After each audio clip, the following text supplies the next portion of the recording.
Here, is this a part of the podcast? It could be. Okay, We'll see. Hey, look, we're all here together.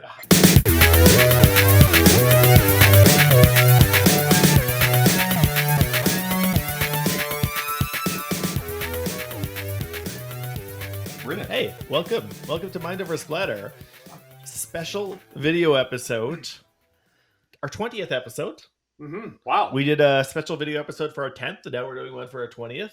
Season finale, sadly. COVID's gone, so we can all be together. Yeah. So this is actually the first time ever that all three of us have been in the same space together. No, it hasn't. We just realized it hasn't, but more or less. Certainly since we started the show. For the show, Yeah. for the sake of the show. Yeah. So Dylan, Sheldon, Will, you can see our faces.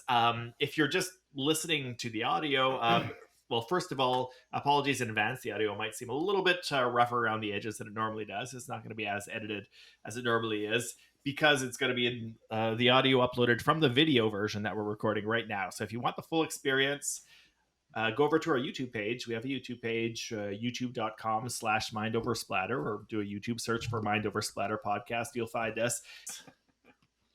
I don't want to see his list. Oh, yeah. Yeah, we have some secrets here. That we're going to be playing a game tonight. We are going to be playing a game involving the 90s horror. Mm-hmm. Yeah. Mm-hmm. Mm-hmm. So if you saw our last video episode, our 10th episode, we picked our favorite horror movies from each decade, going back as far as the 50s. We're doing kind of a similar concept, but just for the 1990s, every year of the 1990s. I think, Sheldon, this was your idea. Same as last one. Yeah. Very true. No. Why did we decide on doing the 90s? What was the There concept? was rumors that the 90s was the worst decade for horror. Mm-hmm. I think we're going to try Pretty and widespread. we're going to try and rumors. disprove that with our picks here. Yeah, disprove or prove. We'll see. But we're going to pick the cream of the crop according to each of our three different tastes. Kept the picks a secret from each other so that we can play a game. Lock and key. You can play along with us at home, too. You Please can play do. the game along with us at home. So the way it's going to work is that we're each going to take turns revealing our picks for each year. We've got them on a whiteboard here. Sometimes we'll bring it out closer to the screen in case you can't see that well. But we're going to be keeping track of our progress here.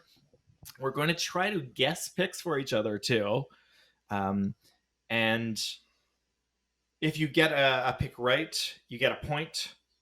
And we'll see who wins tonight. And you get a point too at home if you get a pick right. So feel free to play along and see if you can be more of a smartass than we are and do better at the game at guessing our picks. And punish Yeah, yourselves that's accordingly if you get them wrong. Yeah. We'll leave that to you. Mm-hmm. As for us, we'll be punishing each other with drinks because we will be playing a drinking game, of course. We got some bush. yeah. Lots of bush. We got some bush. We got some Two Crows going on. Halifax gang represent. This asshole got fucking some shitty cheap beer. Me and Will got some bush. Well, Wow. to bring up a certain asshole factor, I guess important local got Dastardly Villain. So drinking drinking rules. If it happens, and I'm very curious to see if this happens. If we all have the same pick for a year, we should all just fucking take big ass appreciative drinks. I think if just two of us have one, those two will drink. Or the loser out. But will have to drink. it's extra big if it's all Yeah, three we people. all- No, if I it's think if two consensus. people both get it and one person is picking some asshole shitty movie, they owe a big drink because they're not with everyone else. I'm telling you right now, I bet you that's going to happen to me. Yeah. A few times. I have a feeling you guys Well, are going to be in probably for me sync too. for a while. I don't And I'm gonna be like the that. I think we should just be. It should just No, be the loser's out. The loser has to drink. If we both pick the same movie, that means we're like twins, and there's All right. that guy. All right, sure. Or that sure. guy. Or this guy. Yeah, sure thing. If you really like somebody's pick, even if it's not your pick, you still drink out of appreciation for their pick. Of course. That's right. That's just normal respect. Yeah. If you make a guess, and I think we're going to do that per each year, you can just guess on one of the other two people's picks. Mhm. So you kind of have to be strategic about which person's pick you're going to guess, which one you feel more confident about. Mhm. And you're allowed to ask for a hint. Okay. If you're going to guess, you want a hint, you ask for a hint. The person whose pick it is, they can make the hint whatever they want. My hint is always going to be This movie was made in 1991 or 92. You will have to take 3 drinks if you do that. You gave hey, the last time you gave the worst fucking hint, and you know it. I did. But if you get your guess wrong, you take a drink as punishment for getting a guess wrong. Yep. Also, last time we had a mechanism to control whether a pick is controversial in terms of whether it is a horror movie or not. So I figure we'll use the same system. It didn't end up coming up last time, but just in case somebody's pick does not feel horror-ish enough, one of the other person can kind of call foul, can say, I don't think it's a horror movie. If the other person agrees with them, so if the two other people agree that it's not a horror movie, then it has to be crossed off. And they got to make a new pick. And you have to finish your drink. All right, so we have all our years here, 1990 until 1999. And we're going to go on a long journey through the 1990s. Worst decade in horror or secretly one of the best? Let's find out at the end of this. I don't think it's very good. All right, let's jump into it. Yeah. So I'll go first for the year. Oh, we're guessing. Who gets to guess? Okay, yeah, so one of you guys gets to guess my pick, and you can ask for a hint. Oh, it's upside down. Okay. My hint will sometimes depend on who's asking. For 1990, I want to guess Sheldon's. I don't want to guess off. Dylan's. What's so obvious? You want to guess? Because Will doesn't. Can we get a hint? You can get a hint. Give Yeah, me but it's just for goddamn- you. If give you me a get a goddamn hint, it's just for the person who asked, Yeah. right? All right. All right. Maybe the real villain of the movie is a character who seems to potentially be based on Donald Trump. I had Jacob's Ladder written down for you. I thought you might like Is that. that your guess? I think that's a super good guess. Jacob's Ladder. So the character I'm thinking of is Daniel Clamp in Gremlins 2. Okay. Gremlins 2 came So out is in this 1990? this is why Yeah. you set up the whole controversial, like, is it horror or not? What? I mean, do you want to call? No, hold on. It's a comedy horror, but we've done comedy horrors in the previous I think one. Gremlins 2 I'm cool with. I will say I wrote down, well, I know I got Sheldon's guess, but the other one I was going to guess, I had Jacob's Ladder written down special. I'll put down A Cat in the Brain. I've never seen that. I'll see. There you go. I thought if In you had fact, seen I don't you even know might what have that picked is. it. It's It's one of your bullshit Italian movies, isn't it? yeah. Yeah. I think that's- maybe I would love it. I mean, in a certain essence, yes. I'll be honest. Yeah. I haven't seen You Gremlins haven't 1, seen Gremlins? 2, or 3 if there's a third. You haven't seen any Gremlins? No. Okay. I'm not a huge fan of the original Gremlins. Gremlins 2, I absolutely love. I think it's possibly the most like anarchic and irreverent Hollywood movie ever made. Like it's Was it Spielberg? No, the first one was produced by Spielberg. Gremlins 2 is directed by Joe Dante, who made the first one too. Oh, But Gremlins 2 is Joe Dante unchanged. Like they let him do whatever the fuck he wanted, and he ran with it. It's Is the this rated- most is it pure Joe Dante movie. Is it rated PG? Probably, yeah. Okay. The movie is totally on the sides of the little goblins that want to fuck everything up. It's so anarchic. I love Tony Randall as Brain Gremlin, who gives a little speech about what they want. They want civilization. And, he says civilization. Chamber music, the Geneva Convention, Susan Sontag, and and then some little other gremlin pops up and starts being wacky, and he shoots him in the face with a gun, and he says, "See, that wasn't civilized." And that this whole satire of like what civilization is, and just hating on all of it. Really satirizing like capitalism, the consolidation, the mergers that were happening around that time where businesses were just getting bigger and bigger, cable TV, and the eating habits of yuppies. They go to a Canadian restaurant, which is just an amazing moment. Talking about the Canadian restaurant, and like, I hear they clean the fish right at your table. They don't do that here, do they? No, it's just making fun of like fancy restaurant trends in like the early 90s. But like so many things that would be satirized in the 90s, whether it's on The Simpsons or Seinfeld or in David Foster Wallace, they're already happening here in 1990 in this Gremlins movie, which is just like sending up everything. Such an incredibly irreverent movie that I love it. It's a completely unhinged movie that just completely goes off the rails. The first Gremlins, like I say, was a Steven Spielberg production. It was a little bit more of a studio controlled thing. For the next one, he only agreed to come back if he had final cut and if he had full control. And they gave it to him, and we got an absolutely fucking mad anarchic movie that I really love. Right on. I can't even comment on I it dig because it. I've just never seen it. No, it's a great This choice. was an easy year for me, actually. Honestly, when I got to 1990, I was like, yep, That's it. I know Dude, exactly what I'm doing. 1990 was an awesome year for movies. There's so many good ones. Okay, Sit up. the next name on our list is Sheldon. I've got to guess. So do I. I think we both probably got All right, the you same. take it because I got to guess for you. You want a hint? No. Okay. It's Exorcist 3. So it's Predator 2, starring Danny Glover. I'm joking. It's Exorcist 3. You swine. I would have picked a fight Although- if you didn't pick Exorcist 3. We've talked about Exorcist 3. It's my favorite. It's one of my all-time favorite It showed up movies. on a lot of favorites lists. Yeah. It's come up a lot. Yeah, we talked about it in our Exorcist episode as well as our last video episode where it came Yep. up as your Favorite favorite film of the 90s. 1990s, Yeah, which I is why it was remember kind of a no-brainer. Yeah. But yeah, in the Exorcist episode, we all agreed that we really liked it. Mhm. So Well, you like movies. You like The Exorcist 2 more. yeah, because it's a fantastic, Because brilliant no, movie. fuck off. Don't But, talk. Stop. Yeah. Yeah, I don't know about that. Great crime. Drinking and salute. Yep. Yeah. Oh, I owe a big drink. So Did you my- guess it right? Oh, yeah, I guessed it You right. get a So point, yeah. I got a point. Ah, fuck. Easy points. Yeah, that was a It's true. like that basketball You player. glaring at me. described When I earlier. said Predator 2, I was like, I think he's glaring hard at me. Oh, I was gonna cut you in half with my eyes. You actually went with Predator 2, like fuck off. Your favorite movie of the 90s isn't your top pick.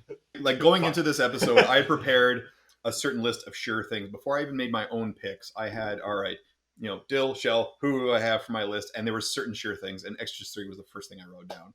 It was just, In the 90s, like, I'm sure you probably have a good one. 1990 was a good year for, I think, 90 horror was so good. My pick is a painful one.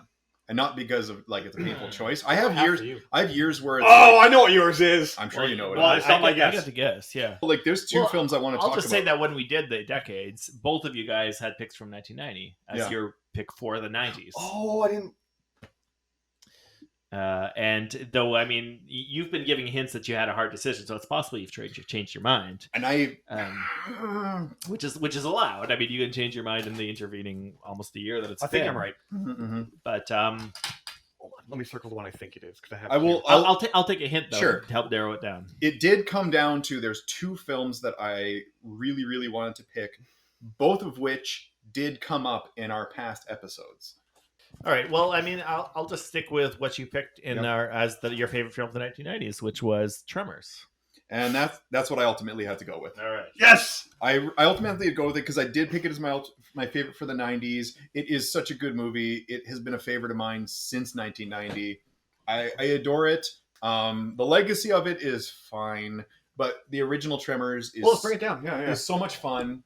The two films it came down to, Can I guess the other one? sure, Tales from the Dark Side? absolutely. Yeah. Tales from the Dark Side is such a good horror It's movie. so good. It's so good. And as the years go, they have different feels. If I think of like a pure horror film, I would probably go with Tales from the Dark Side because it offers such more like proper horror because it's got a little bit more old fashioned to it because it's just that magic marrying of George Romero and Stephen King going into So we got Dylan, Gremlins 2, interrupted.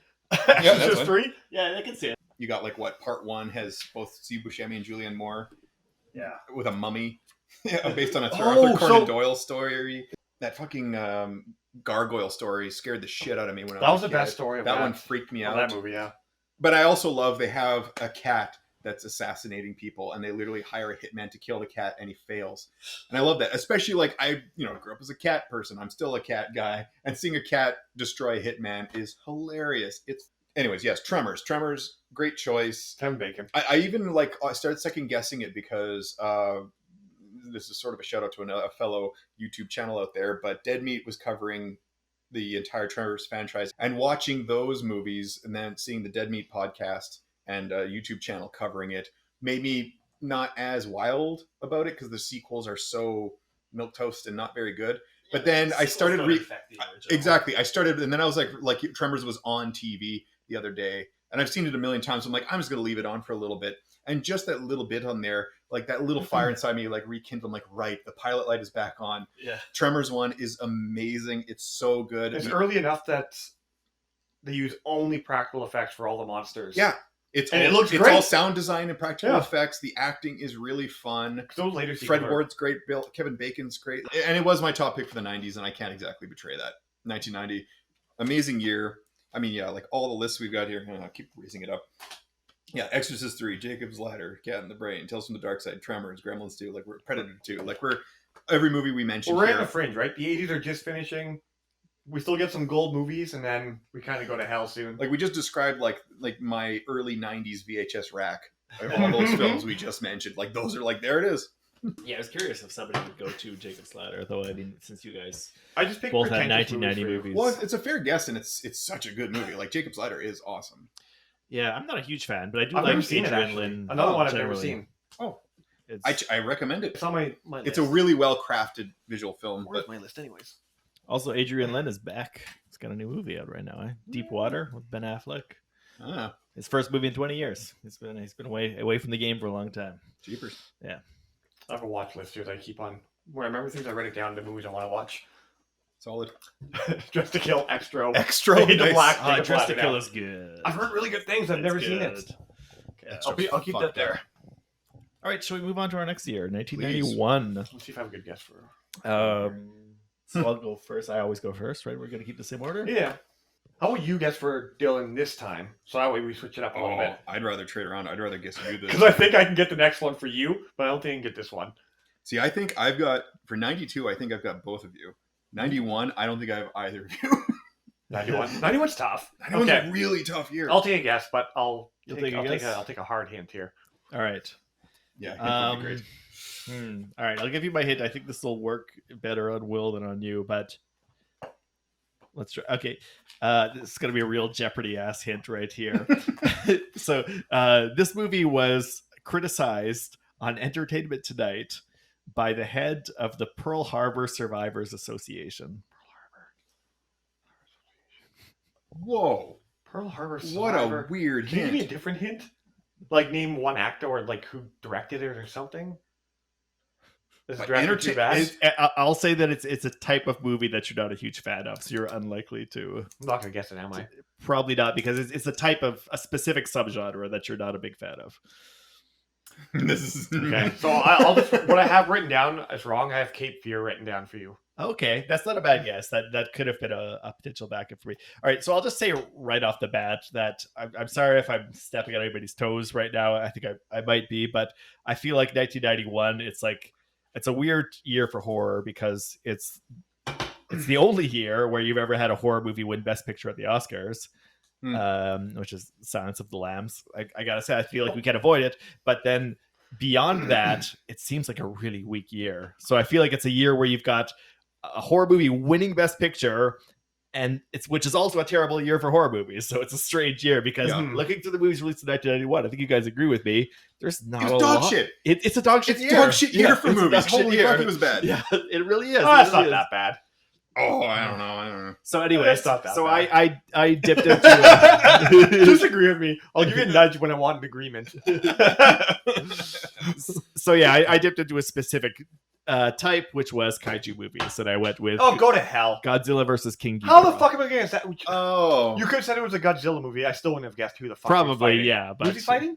King Ghidorah. What the fuck is a King Ghidorah? I know you don't know.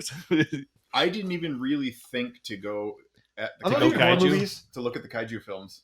Yeah, I normally wouldn't have, but I get the Pearl Harbor comment now. like I wasn't. Can I also make that my pick? I'd sooner pick a Godzilla film over anything in 1991. Come on. Oh, Silence of the Lambs is awesome. it was really awesome. Yeah. So I like that was kind of the elephant in the room for me. I didn't want to pick it because I have some issues with the Silence of the Lambs as being like a movie that kind of has a serial killer as like a transcendent figure, which I think is a bad disease that Hollywood has. Otherwise, I think it's a super fucking well-made movie that I find really impressive. But I feel like it's morally iffy at its heart, so I didn't want to go with that because I don't totally like that movie that much for that reason, even though I love Jonathan Demme, really great filmmaker. So I was kind of floundering around to find something else, and I ended up going on to that because, as we discussed in our kaiju episode, my favorite 90s Godzilla movie is Godzilla versus King Ghidorah. I find it really, really fascinating. What does he look like? What, King Ghidorah? Yeah. He's Is he got like a three bug? heads. He's like a trying to think if dragon he's with on- three heads. I named it as one of my top 10 kaiju movies, so I've already discussed it a little bit. But the reason why it was criticized by Pearl Harbor survivors because it was perceived as an anti-American movie because they have the Godzillasaurus, the forerunner to Godzilla, in a flashback kicking the shit out of a bunch of American soldiers as part of this like long developed metaphor of Godzilla representing like Japanese national pride and the ambiguous relationship that the Japanese people have with it. So the like my like 12-year-old self hearing me say that that Godzilla vs. King Ghidorah is my favorite 90s Godzilla movie would be pissed off, because when I watched the Heisei Godzilla series like when I was younger, that was my least favorite one, because it has like a bunch of like cringy bullshit and like bad special effects and like American actors doing really bad job. So there's a lot of bullshit in it. The monster fights aren't even that great. But watching it now, it's just the interlocking series of metaphors where like King Ghidorah is like the new American-led global order, and then there's Mecha King Ghidorah at the end, which can be piloted by a Japanese because it's like technology and the new global order together, but it has to defeat the national pride of the Japanese represented by Godzilla. I talked about it already. Anyways, it's interesting, like for like what the monsters represent in the movie. It's a really fascinating movie. All right, so that's what I'm going with. It's kaiju time. All my picks are going to be kaiju movies from now on, Sheldon. Just all right. So I'm taking a guess. If you want, I want to take a hint because I'm curious, because I want to see how close I was. I'm probably will stick unless the hint really guides me. I might. I'll give good hints. I don't give Yeah. whatever the fuck he did. You weren't going to get it anyways. I might have. Say it starred King Gitchy, whatever the fuck the guy's main name was. Are you sure? No, I couldn't have got it. So I'm giving you a hint? Yep. Okay. It's a sequel. I guess I'll say Shit. a hated sequel. Shit. Final Friday? Did that come out that year? Well, obviously that wasn't your pick one. So that wouldn't have been out. Ah, shit. Well, see, now my guess is off, because it's my guess. Say what you had, because you're not. If you're I'm not gonna get it. Like, well, Child's Play 2. Good guess. I have a Child's Play right here. Yeah, It's not that. All right. I love this sequel. A Nightmare on Elm Street 6. Freddy's dead. Okay. Oh, okay. People hate it. Yeah. From what the internet tells me, people hate this movie because of its goofiness and wackiness and whatever. I find it super fun. It was one of the first, I think it was the first Freddy movie I ever saw. I like its goofiness. I like its comedy. It's a comedy horror. And the gore is good. The theory isn't great. I'm going with Freddy 6. The theory is not great. But if you put this against Silence of the Lambs, like 90% of the time I'd probably choose this because it's just a lot more fun. He kills these kids in fun ways. Yeah. Okay. He makes a lot of funny quips. Okay, you know what? That was one that was close to it, because my original guess was going to be People Under the Stairs. Good movie too. I thought you would have picked that one as your favorite for the year, but Do you get minus point for guessing wrong? No, let's not do that because I get minus 2. No, No, I'll you take just it. take a drink for guessing Drink, wrong. yeah. Yeah. Yeah. Well, I'm going to guess for Will.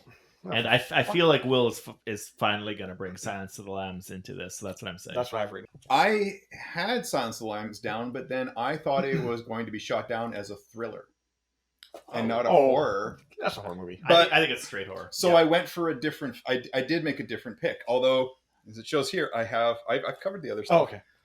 But yeah, I wrote down Resurrected? The Resurrected as my pick, I don't but know Silence that of the one. Lambs was my like close second. The Resurrected. Because Silence of the Lambs is technically such a great film, but The Resurrected is what I went with. Okay. So I was trying to think of films from that era that really stuck with me. The Resurrected is a bit of an obscure one. I don't know this. It's a Lovecraft-esque. It's based on a Lovecraft story. It's the very first time that a Lovecraft got like adapted, and it was considered to be one of the more honest adaptations of a Lovecraft story, of a someone who's toiling around, messing with biology and life, of course, just creating these horrific body horror resurrected, not quite people coming back, but they come back as these like amorphous things that then of course either just become squelching mounds that are still alive but they shouldn't be, that have to get torched, or they go on killing sprees.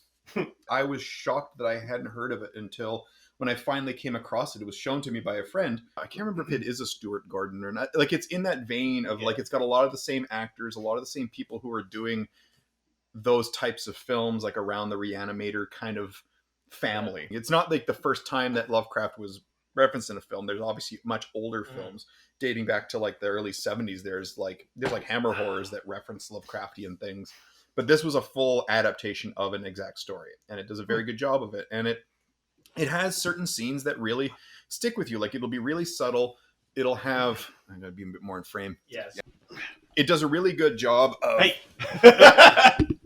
it does a really good job of having it being a very, very atmospheric, and it's all about the assumptions. Like they're reading journals and they're hearing entries, and then you see like when they flash back to the olden days of when this first maniac back in the day was doing these things, and you see the result where these people gather to be rid of this horrific thing that washed up on the beach, and it's just this mound of semi-living flesh and moaning. And then when they go and they find the catacombs, and the catacombs themselves, like the deeper they go, the scarier it gets. And then there's a whole sequence where like the lights go out on them, and they're just lighting one match at a time, and they see down in these wells these like unfinished flesh pits of just a writhing life, but there's something that's wandering around with them. But yeah, I still got to give a huge shout out to like Silence of the Lambs. It's funny that we just omitted it from our. Yeah, we all just kind of skipped around. It's surprising that all of us kind of skipped around it. I'll bring it closer here in case anybody's having trouble seeing. You're looking on a small screen. Check that out. Moving on to the year of our Lord, 1992. I want to hint. Yeah, you do a goddamn guess for him. I feel like I've got a sure thing for you, but I'll take a guess. For you? Hey, you. Okay. Hey, who's this fucking guy? Well, I'll take a hint. Yeah. Because usually the hint just tells me if I'm way on or way off. Yeah. Okay. So this movie, the source material that it's based on, I think I'm already out. Was I'll give you a hint. I'll get your point. The source material was set in Liverpool, but they changed the setting for the movie. Bad hints. I think I just have to take a drink because, like, my guess is so off. What'd you guess? Well, you have to say it. Well, my guess originally was Army of Darkness. That wasn't set in Liverpool. No, it was not. the source material was just Sam Raimi writing a sequel. Yeah. I had Dracula written down. Liverpool, England, home of Clive Barker. Nightbreed? No. Oh, thank God. Candyman. Oh, look! I have Candyman as my top one. For you. I had it written down for the top one. They changed it to Chicago for the film, but the story was based on is set in Liverpool. Really? Yeah. Pretty damn happy with yourself, aren't you? Well, shit, because that was one of the films I had written down as a note, because, I mean, Candyman's awesome. Yeah. Huh. Maybe we all agreed on Candyman being awesome. It is. Yeah. I was debating between Alien 3 and Candyman, because I really like Alien 3 a lot. Really good movie. I really like it. But I got a hint from you. But you stayed very stone. But I rewatched Candyman just yesterday, actually. Just yesterday, I rewatched it because it's been several years. It is great. It's a fucking good movie. The overhead shots of the city, the architecture of the city, the way that weaves into the themes of the urban legends that work as kind of a unplanned for back channel conduit between areas for ideas and stories and culture to pass through, the way that Candyman and people pass through the mirrors between apartments in unplanned ways, I think is so great and very kind of mythical and magical. And not always a Philip Glass fan, but his music and that works so well, I think, especially combined with those overhead shots that really just map out the architecture of the city and the way that we have to live in these cities that have been built for us, which is just such an overriding theme that I think is played so well. And just the overlapping of architecture, storytelling, and Virginia Madsen looks so fucking good. I don't know if anybody's looked better in a movie than Virginia Madsen looks in Candyman. The brown leather gloves. Sweaters with gigantic turtlenecks, crown of blonde curls, looks great. The whole movie looks great. This is a movie where it's like, a lot of people like imitating 90s fashion now, and I don't understand. I'm like, have you seen Seinfeld? They all look like shit. But when I watch Candyman, I'm like, yeah, they look good. They look good in Seinfeld. Elaine looks awesome. I love her hair. I mean, Kramer's sure. hair? But so you like a lot of hair. Yeah. That's what you're getting the point is that everybody looks good at Candyman. Yeah, everyone looks really good. They've got great fashion. Even Newman. It's such a great movie that I think you could just really unpack in a lot of ways. And while I was honestly planning to go for Alien 3 because I think it doesn't get enough love, because I think it's better than most people, including David Fincher, think it is. Does he, he has a cut of that movie, right? Like there's a different cut. There's two Yeah. very I like think we prominent talked cuts of about it. It was David Fincher's directorial debut, and he said, nobody hates Alien 3 more than I do. He hates it. Obviously, it was a tortured production, but I think he's wrong. I think it's one of his best movies. That's awesome. But Did he af- do Zodiac? after rewatching Candyman, I had to Yes. change my mind, because Zodiac is his best movie. Brilliant Yeah. film. Zodiac, love it.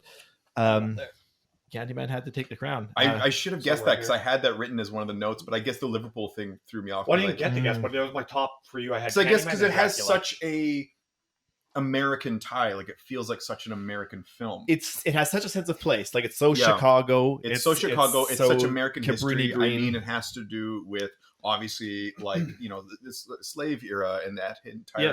history of it, and it's such a crucial Yeah, but it was linchpin to it. the original story was more about the classism in England, and Right. like Liverpool is a very divided city too. Right. So that's what Clive Barker was using in his original story. Bernard Rose, who directed it, who wrote the screenplay, he after his experiences in Chicago and learning about Chicago, he decided that he wanted to transpose it there and talk about the racial divide there instead.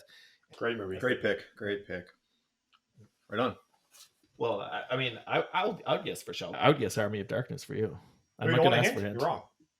Okay. Although Army of Darkness is fucking awesome. I should have asked for a hint. And I was maybe.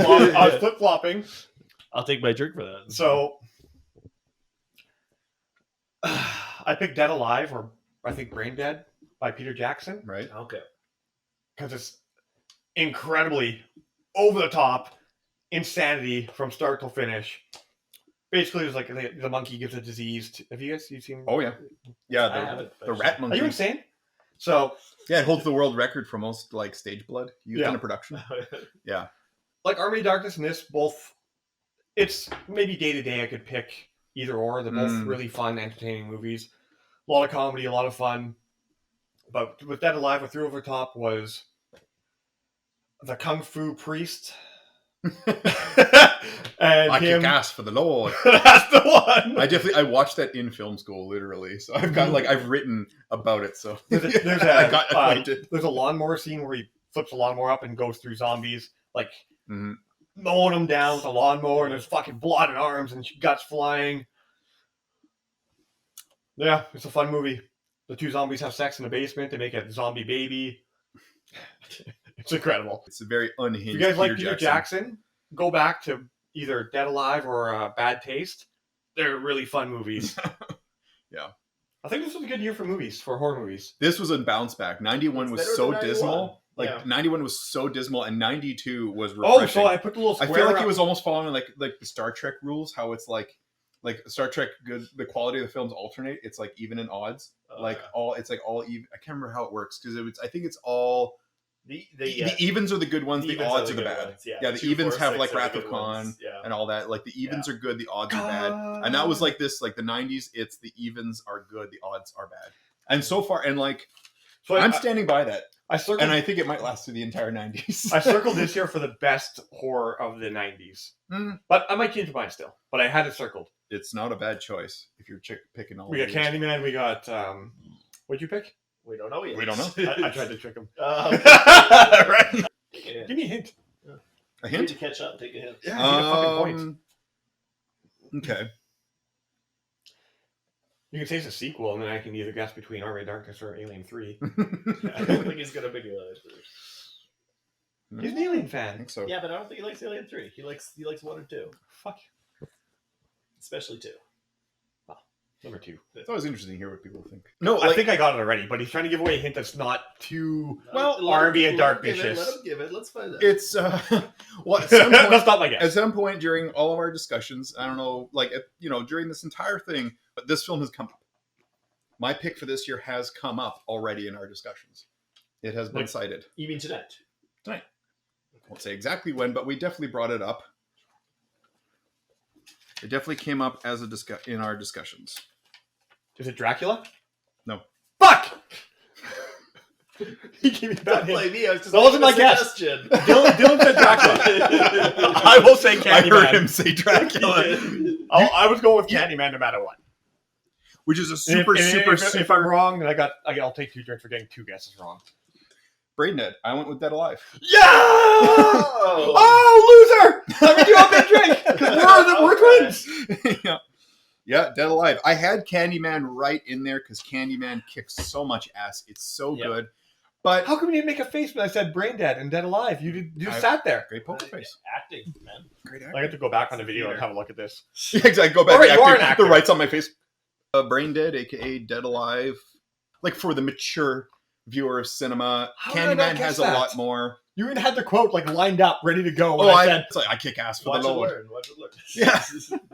Or even when he said like, oh yeah, and it's like, oh, and the two of them have like a baby. He's like, yeah, and then he has to care for the baby, and he takes it to the park, and there's a scene where you can tell it's a small person's suit, and you can tell it's a puppet here, and here's the rat monkey that causes it, and his mother becomes the thing because it landed in the custard. Like, we're not having pudding, and like there's also like the ear falls off. yeah, the ear falls off into the custard. It's like, we're not There's a having pudding. They gross stay for scene. pudding, and she eats like her own ear, and she becomes the giant like Leviathan monster. And yeah, the guy hatchets everybody to death, and eventually he becomes the spine monster. And like You have to the watch baby this comes movie. through the I lady's feel like I'm face watching it right now, and actually. puppeteers her.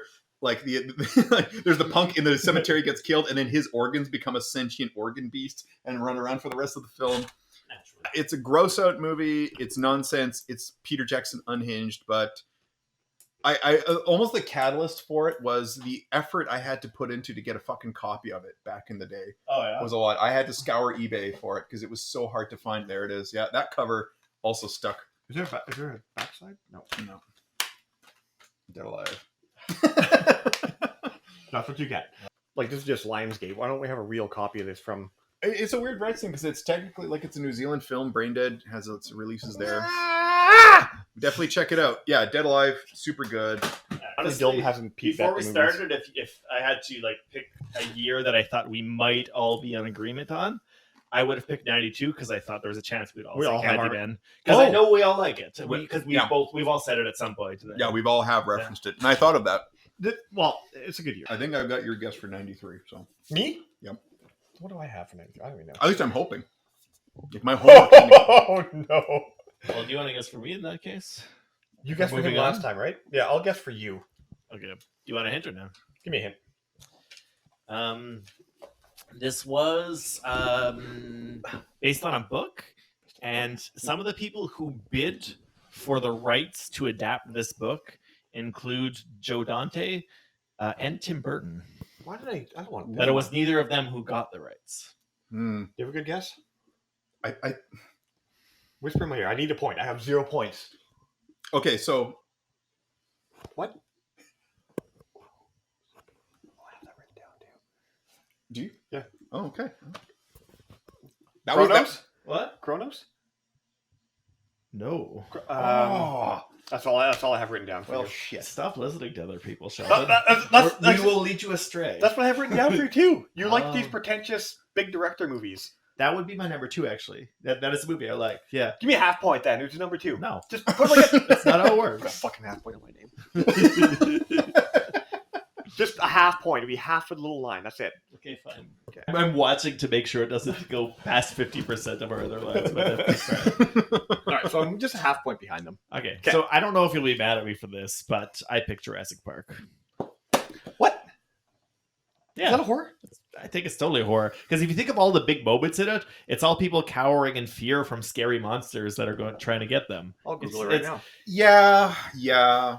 But if It's we both Like I disagree- wouldn't say like Jurassic Park 3 or Jurassic World is a horror movie. Those are action movies. Yeah. But the first Jurassic Park, I think, is totally a horror movie because it's all So people. immediately, like Lost being World is like hunted. the aliens to its Alien, where it's like, Right. yeah, it is a lot The more. sequels get They're more actiony, hiding, they're but- fearful. but the There's- original isn't really an action movie. It's a horror movie, I think, in the sense that everybody's it's they're it's scary adventure monsters. horror. It's Yeah, it's yeah. adventure horror. It's It's an adventure adventure horror. film because it's hard to imagine because horror seems like such a contained genre, if that makes sense. Oh. Like it seems like it's Damn it. very like, you know, you think of like castles and dungeons and graveyards. And Google like, says not really. okay. What site is it saying? I Googled it. Okay, Jurassic but Park what horror do movie. you think No! independently? No. No, because the second Why choice not? is Chronos, and it would give me a full point. So agree with me. It's not a fucking horror movie. Give me that point. That is not a fair That's reasoning. fair. That's Okay. completely fair. All right, so is somebody throwing down the gauntlet? Is somebody, I just did. You challenge it? Okay, so it's up to Will. Then. And You're Google the judge. says, re-Google. Does it feel like a horror That's movie? not The Google, short that's answer is whatever. not really. 2005, Jurassic Park leans far towards action adventure. Action adventure. Okay, Will has the choice. Here. He gets to. Oh my god, I'm gonna get a call from Steven Spielberg. So I heard a little something you were talking about. Yeah, I know. Yeah. God. Oh fuck. Give me this. Give me this point. What is it in the tradition of? What other movies is it like? And I think it's like other horror movies. It's in the tradition of horror movies. Will they create a species? Oh Comes man, back? he was torn. He was thinking about this hard. I Let me appreciate think, the dilemma. let me actually think. Well, you already said I- that. Well, yeah, just because I want the point. I think it's an adventure horror film. It counts. It counts All as right. adventure horror. There's jump scares. There is suspense. There's monsters. Like them arriving at Jurassic Park can be akin to the camp counselors arriving at camp. Yeah. Oh, And then when the Good things start Lord. getting dark, we get like the they're getting stalked. They're Yeah, getting a lot of killed. They're getting stalking. ripped apart. Samuel Jackson walks the fuck out of the movie Yeah. and ungracefully dies off camera, which Yeah. Spielberg fucked up on that. Not that I want to see him and getting Newman's in ripped it apart. too. Newman gets Newman's killed by in the it. spray monster. Newman's death was a sweet death Yeah. because I had my favorite dinosaur, the Dilophosaur. I'm gonna put my point a little bit bigger. No. I think so because I don't think this is horror. He thinks it is. Just give me like I think 2/3 of a point. It doesn't do anything. It does something for me. I will Go. say I think Kronos is an awesome guess. That was my guess for you. Yeah, It's mine Kronos. too. It should have. That would have been my backup if you guys did throw Jurassic Park out of the bus. This might be a hint for my own guess. Yeah. But remember me defending your film when it I- comes to my No, pick. no, worries. there's no fucking. My teams pick here. needs a defense. All right. I'll keep. None it of mine back. do because mine are all fucking horror movies. It just Okay. doesn't seem like it's such a big spectacle. It's Spielberg is so huge in everything that he does, and it has such glee to it. But there is so many horror bits. There's the chase, the whole raptors in the kitchen The scene. kids are so traumatized. You know, the little girl is trying to eat Jello and she can't hold her spoon straight because she's scarred for life now. Yeah, and like when they're first and they're trauma. trying not to move when Yeah. the T-Rex is first coming, and you get the jumping of the water, and that amazing, that fucking ridiculously amazing shot of the T-Rex coming down and its pupil changes when they have the flashlight on it, Yeah. which is still to this day an effects accomplishment that is hard to match. two big themes that I like in Jurassic Park. First is very similar to all Spielberg's movies, is just the fear of the adult world from a child's perspective. You know, the little kids. Was Sam are- Neill are- in this one? Absolutely. The kids are scared. So of there you Sam go, Neill. horror film. Yeah. Yeah, Sam Neill in a lot of Sam lot Neill, of king 90s of the horror horror movies. 90s. you know, scares the kid by pretending to cut him with the Velociraptor claw. You know, they climb the tree to get it when they got away from the T-Rex, and Spielberg thinks to include a shot of the Velociraptor claw falling out of his pocket to show how the adults have been kind of declawed. They're not scary anymore. And then the next thing we see is that the Vegisauruses, the kind dinosaurs, you know, the dinosaurs just being this adult world that is either trying to kill you or perhaps could be benevolent, and you never really know what. And that's part of what's so unsettling and scary about it. And just like being scared of women too, I think. I mean, they're all female dinosaurs, and there's that whole sexism theme that goes on throughout the movie, but then it gets resolved, and that their you know, life finds a way. The naturalism of it becomes what actually wins in the end, the fact that it's natural and then it's evolution. That starts right at the start when they're in the helicopter, and Sam Neill finds out that his seatbelt is actually 2 female parts in the seatbelt, no male part in the seatbelt, and ties them together. How do you find this? I've seen it many times. I know, but these little that's- fucking things to talk about. That's They what the don't- dinosaurs do. They're all female, but they still manage but- to reproduce Yeah, anyways. so they're all female, but the belt buckle thing? Because the little details like that, they're there for a reason, right? The way that the Richard Attenborough's character is like really charming, but he's also like Oh, I like that. patronizing and Mhm. sexist, and his little speech about the flea circus, and he wants the flea circus, this image of you know, power structures that will be real, that will not just be an illusion, but it has to be an illusion all the same. I think it's an incredibly rich movie that is just technically extraordinarily made. The best movie Spielberg made since Jaws, probably. I love the film. Yeah, Fantastic film. Great action movie. All right, moving on to 90s horror. And I have an actual horror movie lined up. Okay, so you already said it's not what I think it is. I'm assuming you think it's body bags. That's a good guess. It's not body bags, despite body bags I like anthologies, right? We all do. Yeah. Body Bags is awesome. Body Bags has that fun Framing devices? The framing device. Yeah. Yeah, I With the know you morgue. like Carpenter and Yeah. weird. Yeah, It's not Body Bags though. Well, I'll take a hint, unless that is my hint. No. All right. So now It's a sequel again, and it's another very hated sequel. Very hated. This Child's Play 2? I don't know if that was no. God damn it. So I got I picked Jason Goes to Hell. I love this movie. It's a great sequel. I get it. It's not a fucking Friday movie. Don't think of it as a Friday movie. I Put it would've on and never fucking guessed. watch it and then be entertained. What happened? You took your point away. Where'd my point It was go? only a half point. It didn't count anyways. It was 2/3 of a point a second ago. Wow. It's an awesome movie. I would not have It's so guessed fun and that. entertaining.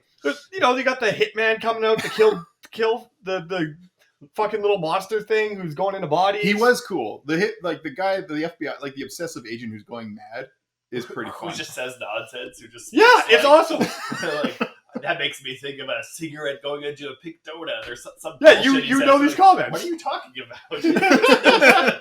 It's a fun movie. Just don't think of it as a Friday movie. Wow. Just put it on and watch it and enjoy the insanity that's coming. Wow. It's fun. It's That's fun. It's fun. All right. That is a genuine surprise. Well, Yeah, I will I'll drink to your boldness. to the bold. I like the movie. Yep. It's a good. Fuck. It's a good sequel.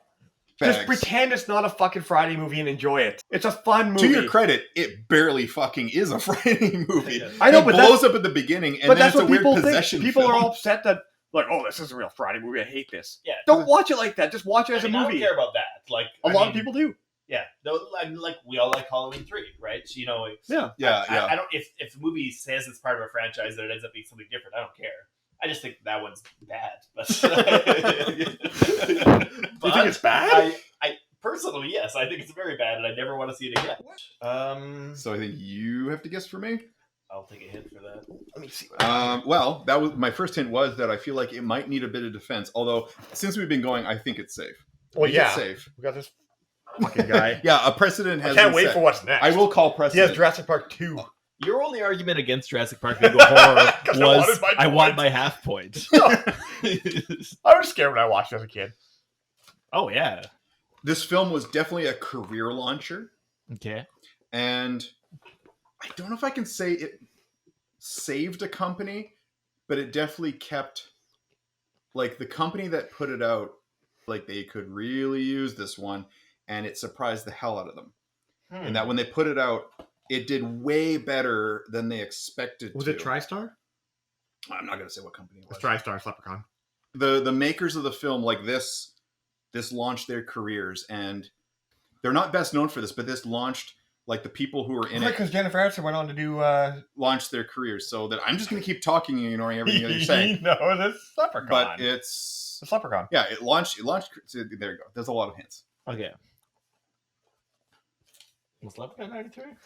Literally have no idea, so I'll just say Leprechaun in case that's what it is. You know what? Not a bad guess. It's not, Leprechaun but not a bad. I'm It was curious 93. to know what it is. Was it? Leprechaun, I think, was 93. Was it 93? All right, I get a half. And I honestly thought, well, 93 was my harumph year that I was telling you guys about in advance. Basically, for everyone listening out there, I was very pissed about certain years, and the whole odds and evens has held true. 91 sucks. 91, 92, great. 93, dog shit. Yeah, Like, obviously, I Jurassic agree. Park was a revelation. Jason 9. Body Bags.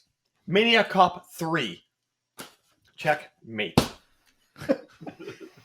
Yeah, for my point, I think. I still don't know what this movie is. Come on, let's Oh, yeah, me neither. Cannibal the Musical. Oh. Trey Parker, Matt Stone, I've never seen it. as released by Troma. And Troma did not expect that this film by college students was going to be such a sensation, although admittedly the sensation later came when they created South Park, of course. That's getting further away than Jurassic Park. I've It is never getting seen it. further away. The title says Like, Cannibal in admit it. It's the South Park guys. The South Made Park like guy- a musical when they were students. So that's all they About right? based on a true story of these people going to Colorado, and as they got basically lost in there. It was a musical. The guy A comedy musical. The comedy- like a satire. Comedy musical. musical, but not horror musical. it's comedy horror. Nah, fuck. All I can't even comment. I think I've never seen I it. cite Gremlins 2 as example comedy horror. Are we scared the whole time through Gremlins 2? Hell no. No. Does it have a lot of horror elements? Of course it does. You literally see like people get ripped apart. The opening sequence, you see tongues ripped out. Like that's horrifying. It's about cannibalism. Horrifying. Yeah. All right. I'm not going to say anything. I can't. I can't. I I've never cite seen it. listen. I cite Sense. Gremlins. The second I heard Gremlins 2, I'm like, I am safe. What was the next pick? So though? my whole thing was, if I got to finally see it in time, I probably would have picked Kronos, because I've only managed to see a weird sped up version online that didn't quite do it. And I'm like, no, it clearly looks great. It's critically acclaimed. I love Guillermo del Toro, Ron Perlman. The story's really interesting. It looks great. I've always wanted to see it, and I couldn't see the fucking thing. I've So seen it in a long time, but it's a good movie. the first Leprechaun is fine. It's goofy. But yeah, no, Troma put out Cannibal the Musical, and it helped them in ways that they did not expect, because how the hell could they know that they were putting out the film by these dumbass college kids that were going to go on to make one of the most revered animated shows of all time? Yeah, future Tony winners. Future Tony winners, future Oscar nominees. Oh, that's what you guys. Cannibal. Yeah, Cannibal the Musical. And I guess Body Bags for you. Oh, right. All right, should we move on? Yeah, 94. Yeah. Oh, good lord. I have question marks for both you and a question mark for me. Really? I don't even know what I'm picking yet. Well, who wants to guess for me? Anybody? You guess for me this time. I'll guess for you. Fine. 2 possible picks for you, so I'll take a hint because I have 2 ideas. Okay. So this movie is a metafiction where the person Let me guess. who seems to have written what we're watching is a character in the movie. Wes Craven's New Nightmare. It's Wes Craven's New Nightmare.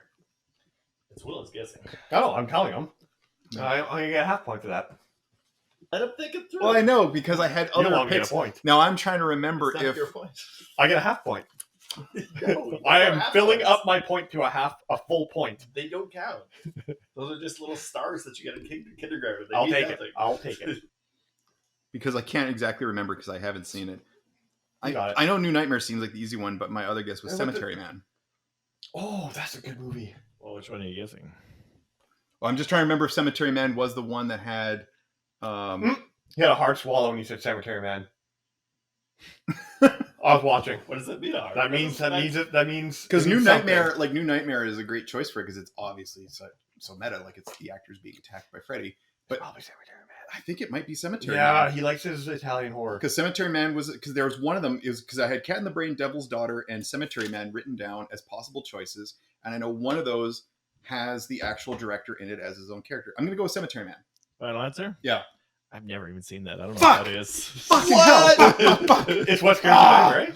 So I tried to design a hint that would apply to the 2 different movies that I was debating. Full point. Shit! What? It's Wes Craven's Nightmare, right? I never said that. The 2 movies that I thought that hint would equally apply to were In the Mouth of Madness Oh, that's good. and New Nightmare. Oh. But my pick was New Nightmare. God fucking damn it. Okay, so then obviously That wasn't yours. I knew it was that movie though.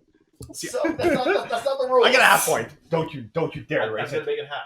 There, it's half. But I just rewatched Mouth of Madness. Shit. Like 2 or 3 days ago. I rewatched it too. It's okay. It's They actually steal a lot from. I guess they didn't steal the same director. The Prince of Darkness type thing. it was a part of Carpenter's what he called it his Apocalypse trilogy. Apocalypse. I Oh, think. that makes sense. And yeah. Yeah. I didn't find this movie that. Or it's not your movie, but I didn't find that movie that appealing to me. Yeah, looking at 94, those were the 2 that stood out for me. So I rewatched them both because it'd been a while for both of them, and there's a lot of similarities between them, honestly, between In the Mouth of Madness and New Nightmare, that because they are both metafictions and they're both like we're acting out a story that somebody wrote. We should mention Sam Neill.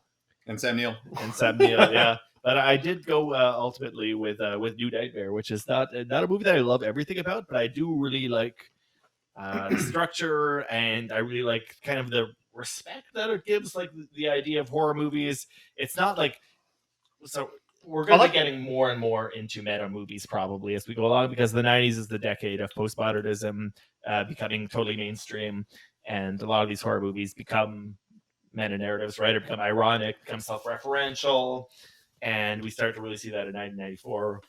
Robert Englund playing Robert Englund, Yeah, was pretty awesome. he's pretty funny.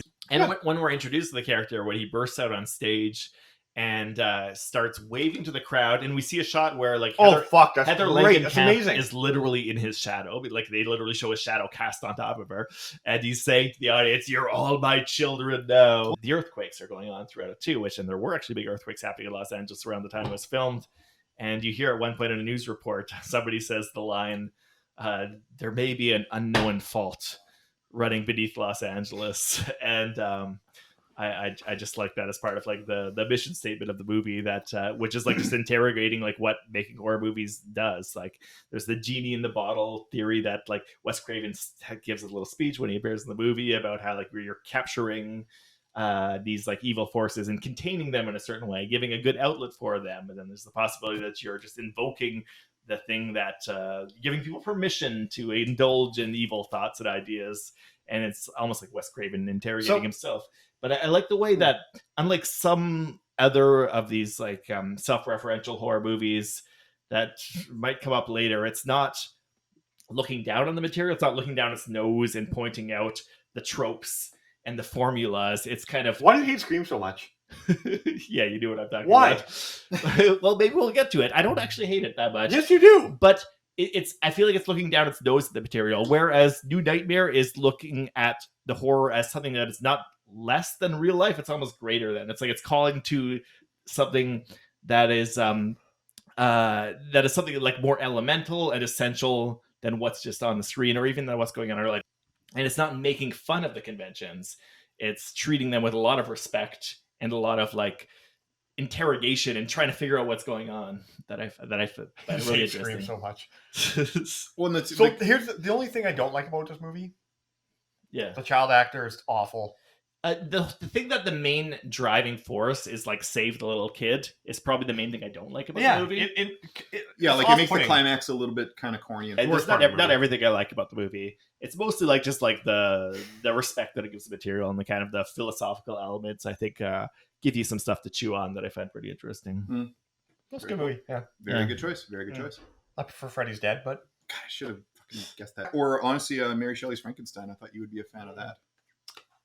I don't know if it'd be a favorite of yours, but I thought you'd be that seems like a film you'd defend. I haven't seen that in Kenneth a long Branagh's... time. I did not. Oh no, I know. Yeah, I remember Kenneth Branagh directed it. I do not like Kenneth Branagh, so I put that. Yeah, no. Yeah. Moving on. There you go. All right. Would you like a hint? Yeah. No. Well, so much for that. You give me an obscure hint. Then. We've talked about this movie earlier in this podcast. You mean this one tonight, or in an episode of the podcast in the past? Whatever. That's the hint. This was a tough year. It was bad. Yeah. You know what? I rewatched a couple. So I'll say this. I rewatched a Chuck Norris movie that I thought was going to be number one. It was not number one. Chuck Norris horror movie? Hellbound. Directed by Aaron Norris, his brother. Yeah, it's a close second to this movie. All right, I'm going to guess that you also picked New Nightmare. I did. Yeah. I did. Fuck. But I'll say this. New Nightmare, if we did a rankings of these, it's probably near the back end. It's not my favorite Nightmare movie. Oh, yeah? This year just kind of sucks for movies. I would probably put it like top well, 4, top 3. We'll get to it, yeah. Yeah. I didn't like it as much as Dylan liked it. That's what I'll say. Yeah. It was interesting. It had good ideas. I like the seriousness of it, how they don't wink too much at the screen. Oh, no, they don't. Like Robert Englund seems genuinely unnerved when he's painting, and like everyone seems very genuinely There's a good unsettled. tone. There's a by good all tone those to it. things. Yeah. There was a rare upswing in the 90s that not many sequels in the 90s got like another high watermark. It's crazy that they made this movie in 94, right? 94? Yeah. And then we didn't get a sequel till 2000? Freddy vs. Jason was the next one. Yeah. Like, when was that? 2005? Because it was a bomb. New Nightmare was a bomb. Really? Yep. it was expensive and it failed completely in the Yeah. theaters. Yeah. I love that Wes Craven came back There you to the franchise and made a movie with it. And Yeah, clearly, he didn't do clearly any of them, right? Yeah, Other and than clearly the one. incorporated the kind of things he was thinking about, like his legacy and stuff, and like how this character fits into his output and how he's impacting the things. And he clearly put all that thought about things he's thinking about into the screenplay, and I think that's really impressive. Oh yeah, you're guessing for me, aren't you? Give me a hint. Um. Oh, we're moving on to Will. As we Yeah. transition. First hint. It's my pick. Yes. This This was bad. This, According to your theory, this should be one of the good years. Well, I know. And it wasn't awful. Okay, this movie. the fact that I had a Chuck an Norris okay movie on my list makes it not great. mm, Check out That's Hellbound. that's a pretty. People check out Hellbound. I think it might have went direct to video. That's a solid argument. Well, it does star someone that has at least come up. They've at least come up. Today. Yeah, like Sam Neill? mentioned some people that have come up. No, okay. Stir of Echoes? The source. Stir of Okay, Echoes. the source material for this film was also referenced already in this podcast. I would consider Lovecraft and Mouth of Madness, but he didn't mention it as a possibility for mine, so I feel like that wasn't one that he was thinking about. I don't know. It's I leave you to it. A New Nightmare. You need a point though, Is it? Sheldon. So Is that your guess? That's my guess. It's a really good guess, but no. Fuck you. That was honestly, I was considering a What'd last you second pick? change Into the Mouth of Madness. oh, Starring- you're gonna have Starring Sam Neill as inspired by I already Lovecraft. guess. No, Of course you did. what threw me off was that I'm surprised you didn't even mention that when you were discussing my pick, or were you trying to hide your hand? Was that? Of course why I it was. Trying to hide his. Yeah. Also, I was not sure because I felt like you guys were putting up such a good argument because New Nightmare was right up there. I really, really appreciate New Nightmare. Yeah. But That's for me. Same thing. I Yeah. was weighing New Nightmare versus Mouth There of Madness. was- I was weighing those two. it was hand in hand type of thing. It's one that had a very effective trailer. I remember that. Sure as shit had an effective trailer. Sam Neill is great in it. The lady from Seinfeld is creepy somehow. There's the Lovecraft inspiration, and I almost like in any of our discussions, and I know it's hard because we do a horror podcast, but the word Lovecraft gets thrown around so much as a thing. Like so many things get described as Lovecraftian. It's almost as tired as saying something is, like Lynchian. right. Like so many people. or Kafkaesque. Yeah, exactly. Like it becomes such a term that do we even know what that really means as far as like, but at least Lovecraft has the benefit of it being not just thematic elements, but aesthetic elements. Whereas like you get like something like Lynch, it can be, you say something's Lynchian. Are you referring to the editing, the sound, or is it just a weird movie and you don't have any other basis of comparison? It's such a broader, like trickier thing. When people say Lynchian, I'm always like, but is it, or are you just not sure what to say? Yeah. Whereas Lovecraft, you're almost always right. Like if you say there's a Lovecraftian element, he makes it like if it has a monster in it, you're not exactly wrong. If it's got a bit of body horror, you're like, okay, yeah, there's a certain Lovecraftian element, I suppose. If it's fucking racist, you might be like, no, sorry, there's a bit of a Lovecraftian element there. If someone clearly broke out their thesaurus to annoy you, it's a Lovecraftian element. There's a lot of things that says Cyclopean. yeah, exactly. Like, yeah, if you're just reading a sentence, you go, oh, for fuck's sake, just say the intention. We will get it. Just tell the story. To me, the biggest thing that this one captures is that apocalyptic sense of disparity. Like there's the lack of hope, to me, is the ultimate Lovecraftian element. I mean, of course, there's the old gods and the madness and all that shit that, of course, he loves to swell in. And this one, in that it's not an exact story. There's no movie theaters in a Lovecraft story where Sam Neill gets to watch his own life unravel in the world. Oh, that was a crazy ending. I like that. Yeah. Yeah, where he's just laughing hysterically. What a great ending. But it does have like the monster and the changes and everything, but those were a bit more nightmarish and a lack of certainty. Whereas the lack of certainty in Lovecraft is not necessarily about like, I guess to cite something we have referenced, not in the Jacob's Ladder sense of like, are we seeing, is it real or not? In Lovecraft, it's real, and the whole uncertainty is just like, well, how can it be? But they're never dishonest. When they see a monster or a monster encounters or the world, or like if an inch becomes a mile and you fall into it and you go mad from it, that is actually happening because the world is upending itself or imploding upon itself. And this one has a lot of that spirit to it. Yeah, You're a big drink. We both had New Nightmare. You're the loser. I got all right. Well, then I'll finish this. About damn time. Yeah. Was Empty. it good? We're Bob halfway Seger. through, guys. Yeah. You know what that I means? just want to say another thing that I think we have to shotgun a beer. You said you would do a shot. You said you were shotgun during the podcast. Okay, sure. But I don't want to. I don't want to finish talking about Mouth of Madness before we do. Because you're the master of setting it up, and then I'll do my best to not show it. I'm not going to succeed in making my point about the Mouth of Madness. Oh, don't do that. No, I was just going to say I also feel like it works like as a folk horror movie in a way too. Yeah. To touch on a recent episode, Sam Neill's character is such like a city guy who thinks he knows everything and thinks he could see a con in everything. Mhm. Oh, And the right. fact that he goes Yeah. out to a small town and they're engaged in some bizarre battle with an ancient evil, and the way that his incomprehension is just like coming into contact with, like, he's in the heartland, he's in flyover country, and he doesn't know his country anymore because he's a city guy, and that element also is something that I find really enjoyable about the movie. Very true. He doesn't know his country, or he doesn't know his reality at all as soon as he goes out into a small town. Mhm.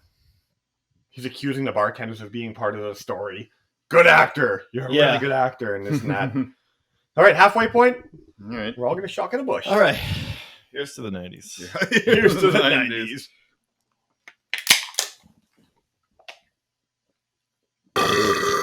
That was Lovecraftian. Did you say that was Lovecraft? That's really awesome. Where are we at now? 95? We are moving on to 95. Checking in on the score. If he gets it right, he has to shotgun 7 I've beers. got 2. Will's got 1. Oh, whoa! I have a half. Sheldon's got a fake one. I have a half point. Are you doing better? I want to know if you're beating us. It's possible. If you're loyal enough, listeners, are we correct? These two conspired against me to get their fucking points. That's They're But if telling you're- each other. Are we They're telling completely each wrong? other. Are we missing movies? I feel like there's also some movies we might be missing that we have not cited. Definitely. I've tried to be very thorough in my research, as I'm sure we all have. But of course, there are things probably that we never I have considered. Yeah. So if you're watching this and screaming, why didn't you think of this movie? Tell us what movie it is. Maybe we completely forgot to think of it. Tell Or me maybe- science. How can you not acknowledge the horrors within Schindler's List? All right, let's move on to our 1995. Moving to the second half of the 90s. Getting deeper into it. Okay, so this is I is got my a guess pick. for Dylan. Okay, you go. All right, do it. Safe. I'm not even taking a hint. Really? Take a hint. Take a Okay, hint. this is because of the last episode, but you're right. You're Oh, fucking right. What last episode? When the last video episode, when we did the 90s, I mentioned I was thinking of putting Safe as my pick for the 90s, and that's why he knows it. Wait, what movie? Safe. Safe. It's a The movie fuck by is Safe? It's a movie by Todd Haynes, American movie. I've never heard of it. It's Did my Julianne homework. Moore is in it. Jim Morrison? Is it Ghost? Julianne Moore. Oh, Julianne Moore. And she kind of becomes like allergic to the world and her environment, and so it's kind of like her falling apart, and it's basically a horror of the entire world and of You got modern a point. life. You do have a point. I'm glad I got that one in there because I'm still pissed about not guessing New I'm Nightmare. kind of pissed you didn't even ask for a hint because I had a good hint.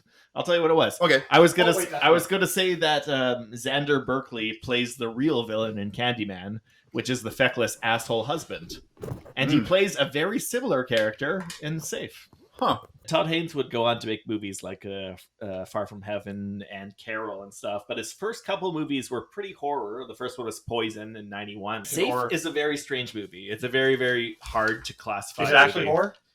I think it is. I think it's horror of the world, and, Yeah. and just being I wouldn't alive.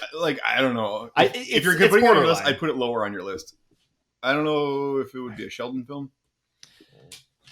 Yeah, I mean, it's more Okay. like it's like '90s art house independent movie, like Sundance stuff, kind of. Yeah, exactly. It's Sundancey. Let's say that. Stick with Yeah. stick with extra. But it's very unsettling. It's Yeah, basically Julianne Moore is kind of finding that she lives in a world that everything is disagreeable to her, and the movie has kind of this very removed, cold way of looking at her, where you almost want to criticize her, but you also want to sympathize with her, but the camera doesn't like get close. It really has this very uneasy perspective on her as a character.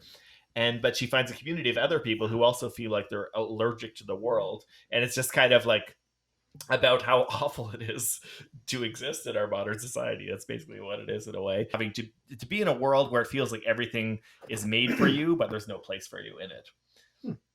And Julianne Moore is so good in it. It's the best role that she's ever had. It's not like any other movie, I think. I think it's a very unique film. And you're just going to keep scratching it off, putting it back on. People are going to find this note, think it's just like a paranoid, like, introvert. It's like, safe, not safe, safe, not safe, safe. I'm next. You're next. That's your guess. You're at 2 already. Yeah. Oh, you both And we'll got say 2. that too. I'm at Yeah. half. Okay. I've got to guess. You want but I a don't know if hint? it's a good one. Yeah, I do. Well, my guess for you, I don't know if this is a hint at all. I'm just fucking putting it out there. My guess for you, one of the actors in it is a Spider-Man villain. I don't think I've seen a lot of Is Spider-Man. Thomas Hayden Church in it? I don't know who that is. I'm just trying to pick the Well. silliest Spider-Man villain actor. Hey, nope, no cheating. Whenever I get closer to my mic, I'm like out of frame, but whatever. It is the 90s, so I should be going for like rad 90s, like P. Diddy video angles. Whoa, wall-eyed. Whoa.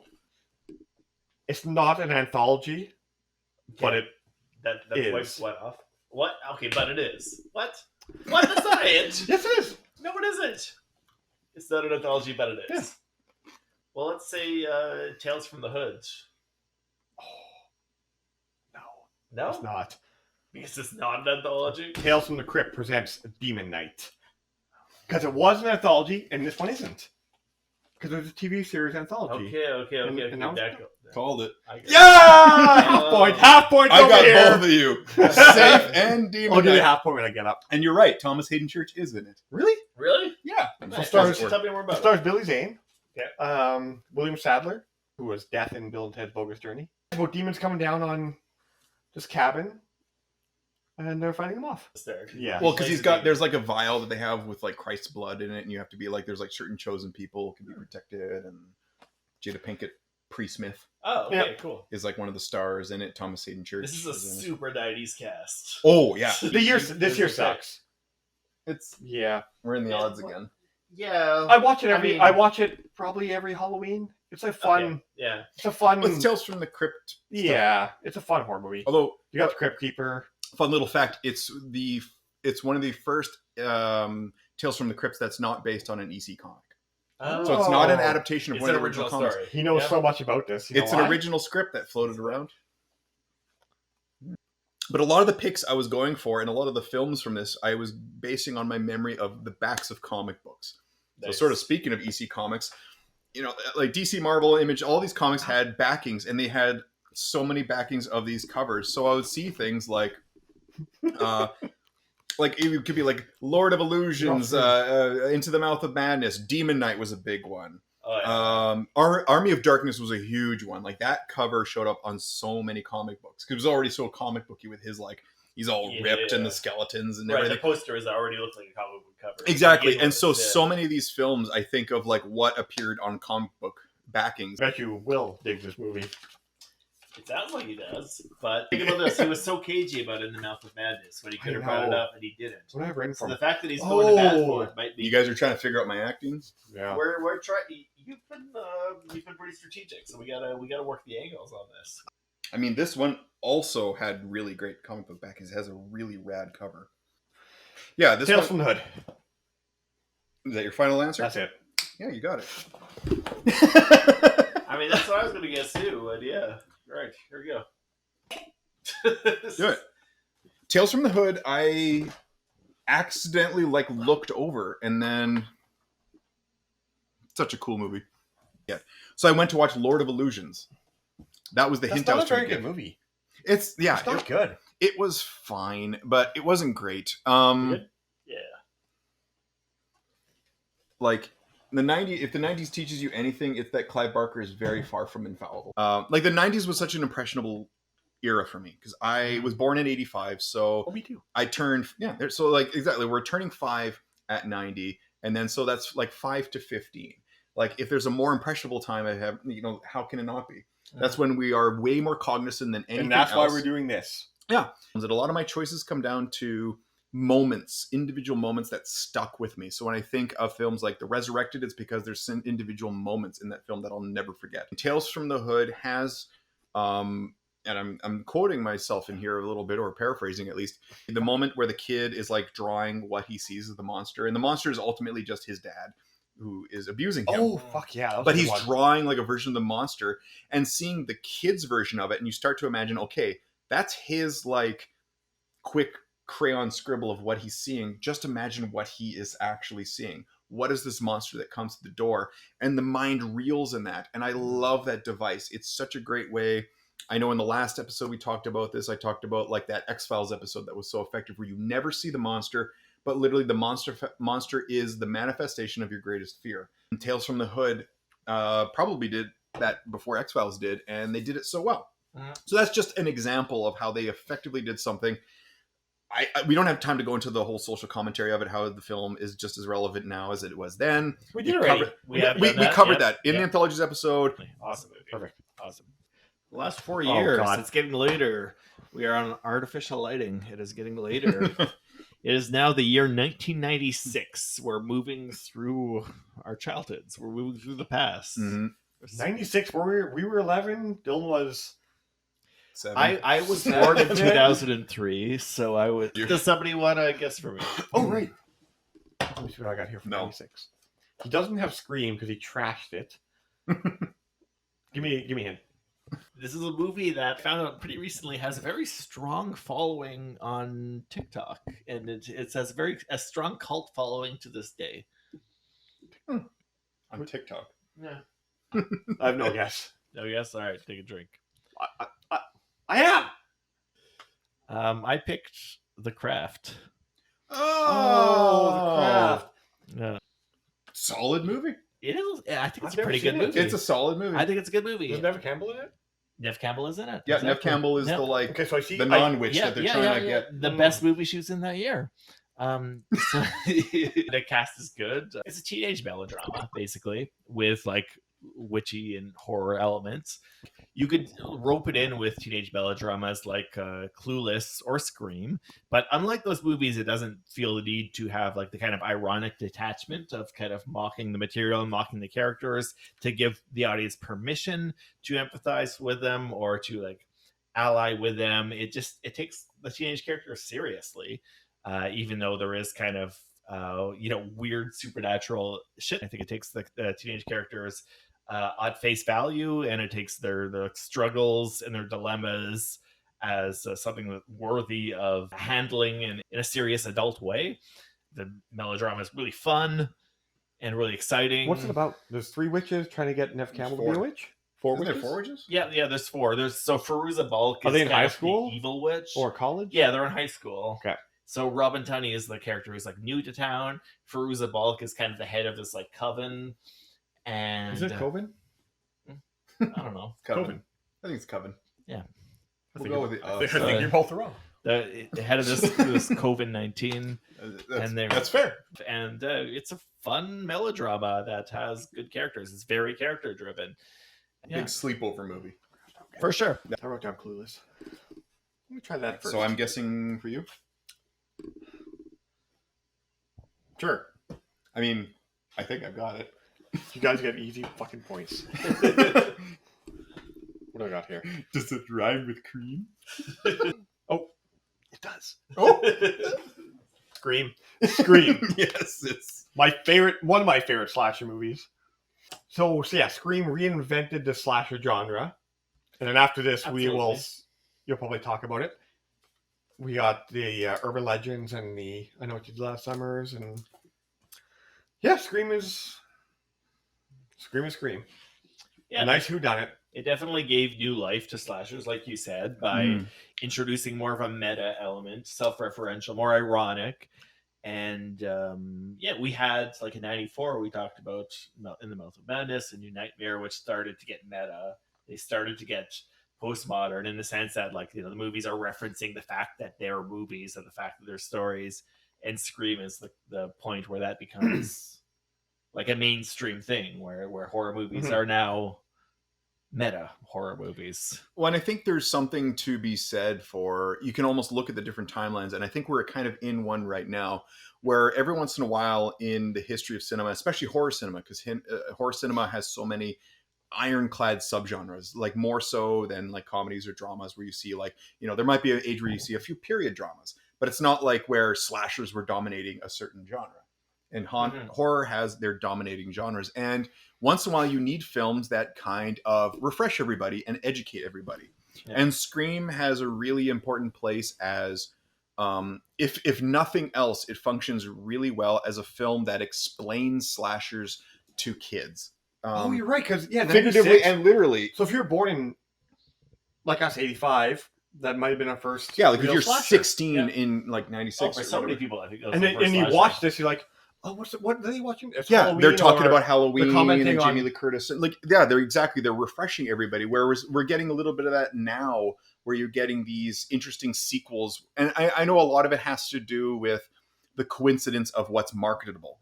And right now, the thing that's sexy to make is a direct sequel to something from the 70s. It's skipping over. It's not reboots, because for a while it was reboots. Yeah. Everyone's like, we just want something that doesn't have a number attached to it. They were afraid of numbers. There's always refresher films, and we need these once in a while. Here's the subgenres that came before it. Here's the devices that you should be familiar with. It's like you getting the tutorial in a video game. Here's how the game is played. It succeeds as a film in many ways, but it is a tutorial of like, here's how slashers work. Mm-hmm. So now when we make other slashers, you're not going to be lost. And we can thank Scream for the good and the bad that came after it. That's true. Mostly good. And because I know what you did last slashers summer. had become so mired in sequels at this point. Like, in the early 80s, there was so many original slashers. And then that market died off, and it became like 3 franchises that had sequels, or 4 or 5 franchises if you want to include like Leprechaun or whatever. But you know what I mean? It just became, oh my god, Lep in Space hasn't come up yet. Then Scream comes out, and they come up with a way of referencing the fact that everybody knows what a slasher movie is, while creating a new product at the same time. Yeah. Which was kind of game changing. Yeah, so who done it? It made it very interesting to try and guess who done it. It's that Agatha Christie thing, like where you have a cast of characters and was it him? Oh, maybe he's suspicious. But that was so common in the early slashers from like 1980, 1981, 1982, and that was lost in all the sequels where we know who did it. We knew from the start, okay, we're watching a Nightmare on Elm Street. That's one thing that I like about the early slasher movies, and it's great that they brought that back into into vogue. So who gets to guess for me? I'll try my best. I don't think either of you are going to like my pick. Oh, no. Dear Okay. God. I don't think Is that your hit? Because that's a bad hit. there's an actor in this movie that you hate. Who do I You hate this person. I hate a lot. Or you seem to. I hate a lot of people. This was a tricky year. This one broke the streak of the evens. The evens broke here, and 97 makes a comeback. 97's got a hell of a lot of awesome movies. I think your theory just fell apart. It did. Is this the year of From Dusk Till Dawn? Because I'm going to say From Dusk Till Dawn. Yeah, because it's got Tarantino in it, who Sheldon hates. Yeah. I think about it. Did it? You guys originally thought it was a 95, but no, it's a 96 movie. Like Dusk Till Dawn is like, I mean, aside from Tarantino's fucking foot scene, it's a fun movie. It's got Fred Williamson, which right there, big, huge points. Yeah. Like, it's got a lot of nonsense to it, but it moves at such a fast pace that even if there's something that I'm not wild about, I move right past it. Obviously, it's got very Tarantino elements because it's a Tarantino composition. Tarantino wrote the fucking thing. The cast is quite loaded. You got for sure. Young, muscly, post-prison Danny Trejo making his appearance there. Cheech Marin is really funny in it. George Clooney does a good job. Cheech is in this one, right? Yeah, Cheech is in it a couple times. Harvey Keitel is solid in it. And in a way, it reminds me of almost like an anthology chapter. Like, it has the fast pace and the condensed story of an anthology chapter. Like, if they just did a condensed... 97 might be the first year that we have a triple consensus. No. Really?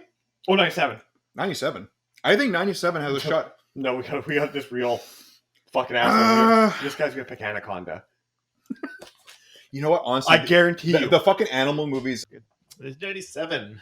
All right. I'll have to guess for fucking Dylan again. Yeah, I don't know about you guys, but for me, the 90s get better at the end. Mm-hmm. I feel like there's more movies that I really like in 97, 98, 99 than in look at mine. preceding years. See, I'm the opposite. Oh yeah. I'm 90, 91, like, well, I mean, with certain exceptions, but like Yeah. 90, 92, like, yeah, sure. Yeah, 97 had a really good year. I put a highlight. There's a bunch of movies I wanted to cite for this. There's a lot of good stuff in '97. I think. There's some amazing movies. I think it's a pretty rich year for horror. It's a really good one. I don't want to guess for you. I want to guess for him. Well, rock I'll paper guess for you. scissors. I'll What guess do for you you. guys No, I'll gonna guess do? for you. No! Oh! We can do this. All right. Okay. We finally got it. We're doing Harry We have trivia to see who horror gets to guess. Trivial Pursuit. We had it close just in case there was like an undecidable event Anything. that happened. All right. So Apparently how it's would we happened. That's what Dylan has to ask. I have to 'Cause ask. Yeah. We're trying to fight The over who first- gets to guess. The first person who gets it right gets to guess or does not guess. Yep. What do we want? Do we want to guess or do we not want to guess? I want to guess. I want to guess too. Okay, great. So the first person to get a question right guesses. You right? So is it the first person to say the right answer gets it right? I guess. Okay. This is like very unfair for a reason that will soon become apparent. You ready? Yep. The Void 2016 Stephen Koskowski. was largely influenced by what The Thing. H.P. Lovecraft novella? In the Mountains of Madness. In the mountain. Yeah. You said it Boom! first. You said it first. You said it before the guy who It's I right up there. assume was involved in the movie in some way. That's probably the Costanzi production I'm the least involved with. Okay. My voice is like in there as like chanting and Oh, that's moaning point. and monster sounds. I think that's about it. That's not a point. It's a half point at least. No, you get to guess. Yeah. Right, fine. You gotta try to get a point. Okay, go. Well, give me a hint. I'm down by 3 points. Give me a All damn right. hint. So the hint I'll give you is that I have reconsidered my pick from the 90s for the previous All right. episode. So it was Event Horizon. Now it's not. Yeah, so when we did the decades, I picked Event Oh. Horizon as the best movie of the 90s. I know To be what you're- fair, during the episode I said I wasn't sure about that pick, right? I was I like Event Horizon a Okay. lot, but I'll say right away that that did not end up being my pick for 97. Watch me lock this down. The Cube. No, I hate that movie. What? I cannot stand The Cube. It's Wow. a terrible movie. It's not the Cube. No, it's How do you not not like the Cube? I don't know. I haven't seen it in a long time. Okay. I had Event From Horizon how- locked in. From how excited I was about thinking I got it right, Yeah, I will finish my Yeah. beer.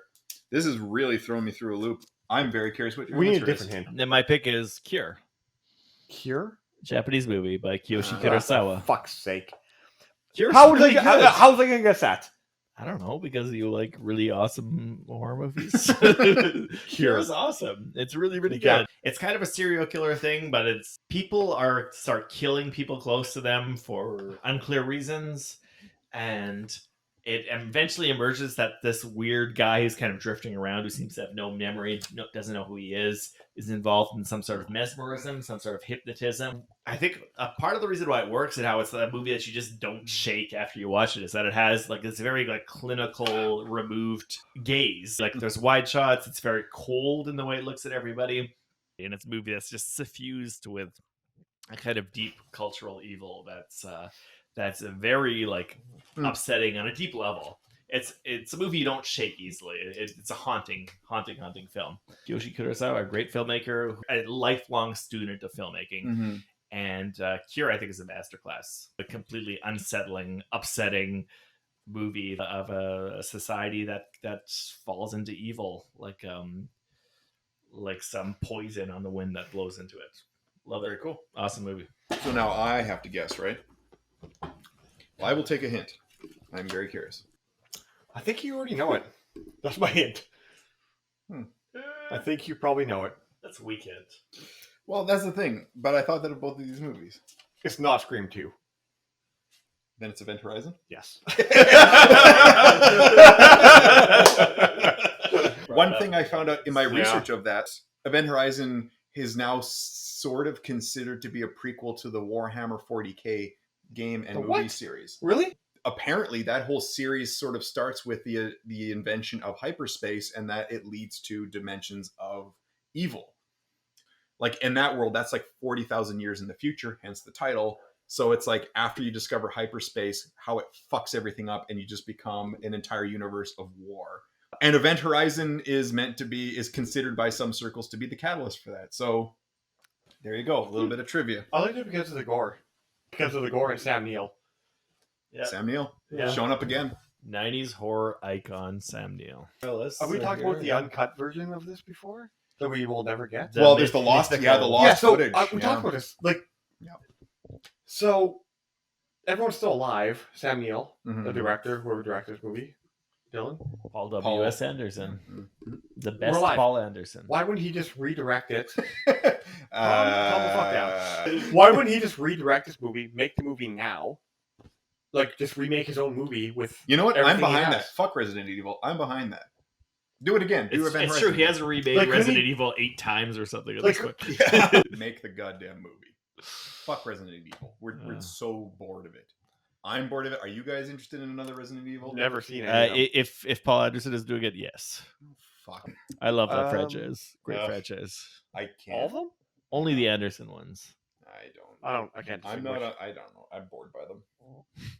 But I'm also like, I might be in the wrong because so many of my friends are like, they love like things like all the Fast and the Furious movies and all the Resident Evil movies, and I haven't seen them all. And apparently, like the fact that they get more ridiculous, I probably should be more on board with because I love ridiculous movies.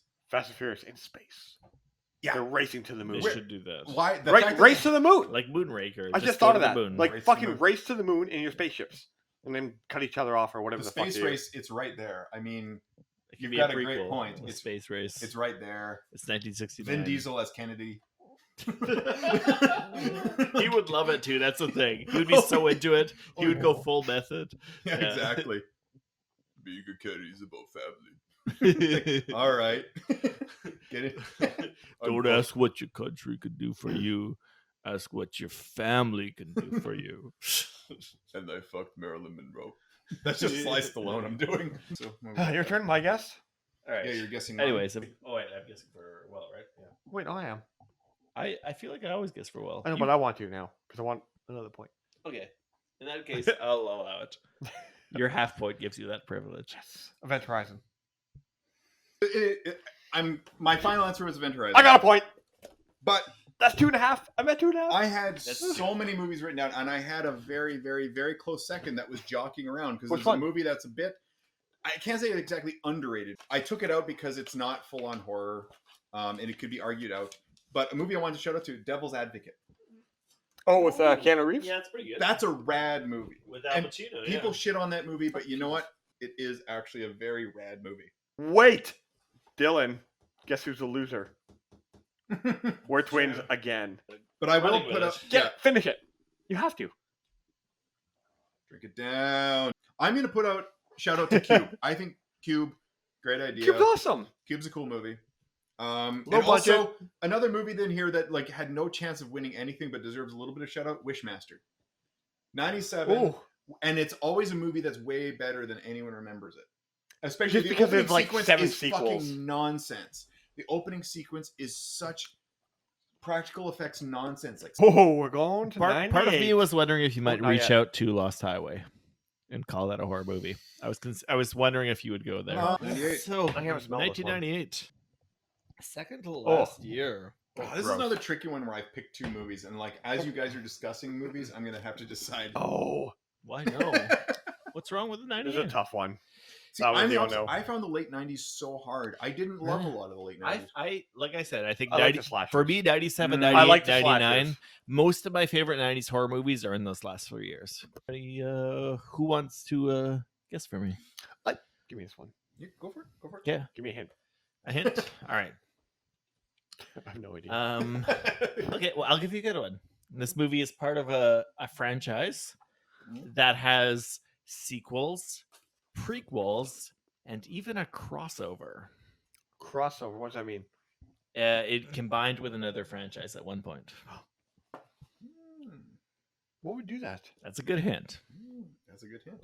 The crossovers is because that's a rare. That's the rarest element in there. Like prequels, sequels, whatever. A lot of movies have that, but 98 prequel. but a crossover. Only so many things crossed over where they had. I mean, technically, everything's insane elsewhere. So you could be fucking us up with that. Anaconda. I'm not talking about Anaconda That's 2. The Blood Orchard. Versus Lake Placid. Is that your final guess? I guess so. I don't know anything else to guess. Yeah. Well, Anaconda did have a crossover because it was Anaconda versus Lake Placid. That's all I have. That's not my. Oh, I was making that up. That's a real thing. Yeah. Oh yeah, there's Anaconda versus Yeah, Lake yeah. Placid. That's fun. Oh yeah, I must have known that subconsciously. Anaconda. the answer is Ring. That was my guess. Who else did they do? In terms of crossover, there was a movie called Sadako versus Kayako, which is a crossover between. Some Japanese bullshit movies again. Yeah, so Sadako was the creepy girl from The Ring, and What the fuck is Sadako? and Kayako was the creepy girl from Sadako and Kayako? from From the The Grudge. Ju-on. Yeah, exactly. The The Grudge. Grudge. The Ju-on, The the Grudge and Grudge. The Ring Fuck's crossover. sake. Yeah, I had to go with Ring with this one because Ring's awesome. It's a fucking dope movie. Yeah. I like Ringu. I don't like the Ring. The American, American one? one. No, me neither. When did American one That come one out? sucks. Later. It was 2002, I think. yeah, it was in the 2000s. It was definitely like later. I know I was in high school. Oh yeah, yeah. I don't like it either. I think like Gore Verbinski might be the right director for doing like a kiddie pirate movie, but not for that kind of material. There was a lot of like it was very showy. The thing Right. is, part of the power I think of Ring is that Hideo Nakata does like he has a very calm kind of austere way of filming it. So the tension between the fairly silly or like rather weird paranormal elements that are happening in the story and the fairly like cool, calm way they're presented is a lot of the power in the movie. For me, it's not surprising that I've 2 years in a row in the late 90s I'm picking Japanese movies because I think they're making the best horror movies at that point. Well, And- yeah, there was a period like the late 90s into the 2000s. Korea and Japan were dominating. Hence why Yeah. they got so many remakes. Korea more like the early 2000s maybe, Yeah. but yeah, Ring is I think a movie that works really well. The opening sequence is so powerful. The tension between like these weird old buried stories and the modern world and the technology and the videotapes, which is reproducing the elements of the old world, but also it's helping to spread it like a virus at the same time as it's recording stories that would otherwise be lost. A tension between the technology and the old traditions is something that I think comes across really powerfully. I think it's a damn good film. A very good film. That's what I had And down. it's Why'd you tell me that? Give me a hint. Already lost. Just give me one little hint. Like I think it's the Ring. Yeah, Or Ringu, I or think whatever there's a the lot fuck of it's good called. horror movies in that year. Yeah, I mean it's called Ring. Ringu is silly. It's literally called the English word ring. Yeah, It's just Ringu is like the romanization of the katakata characters used to spell it out. Like I understand when people call the Japanese horror movie House Hausu because it's to distinguish it from House, the American horror movie. But with Ring, you can just say The Ring to say the American movie because it's called The Ring. So I mean, Ring obviously, like a reference, became a huge ass franchise, but the original film is still a fucking great film and really worth revisiting. I think. Cool. Okay, so it's my job to. Well, I want a hint because I've got a guess, Oh. but I'm. Oh, I didn't curious what lock this hint. one down yet. Oh, Jesus. It's a sequel. Mhm. That's it. That's all I'm getting. Yeah, It's a sequel. it's a sequel. I'm getting nothing else. It's H2O. It's H2O. Hey, you know what? Big drink. Yeah, I like H2O. I like H2O. We all liked it. H2O is a really good movie. It deserves more respect. I mean, it definitely, as we talked about in the episode, it definitely cashed in on the new slasher craze after Scream. Right, because it was also developed by Kevin Williamson, Yeah, it who followed wrote the Scream. same. It followed Yeah. the same like. Well, it did a lot. It did a little bit of the like re-explaining that we touched on Yeah, earlier in the episode. So but it- they reconned it, right? They negated 4, 5, 6, and they went right after number because there's 2. all the different Yeah. timelines. It's sort of like what Marvel's doing now, Yeah. explaining how like Loki splinters off into blah blah blah. Mm. Halloween was like the original splintering of like okay, so we got 1, 2, 3, 1, 2, 4, 5, 6, 1, 2, 7, 8, 9, and then 1, 2, 9. Well, no, 1, 2, 10, 11, and then Mhm. 9, 10 by themselves. No, 10, 11. Sequel to Halloween 2, Yeah, 19. skipping over 80, where she whatever. dies, but her niece is alive. Yeah. So yeah, I think this is a better. What do you call it? A recon? Is that what- yeah, retcon. A better version of what we just got in 2018. Mm. I agree. Yeah, they. For one, they left in number 2 where their brother sister. She has a son now, and now Michael's back trying to kill off the son. And her. for reasons. Yeah, I still want Josh Hartnett back in the Me series. too. Me too. Just because he needs to work. This was when the slasher craze hit. I don't know. I think it's good. Oh, and Urban Legends right behind it, and then this is a good one. Filmed in Winnipeg, Clown at Midnight, I have no idea which what is that fucking is. awesome. That is You don't know what it is? obscure to It was- me. You wouldn't have been just in It the starred Vegas Christopher lot. Plummer Really? Wow. and the girl from Fresh Prince of Bel-Air.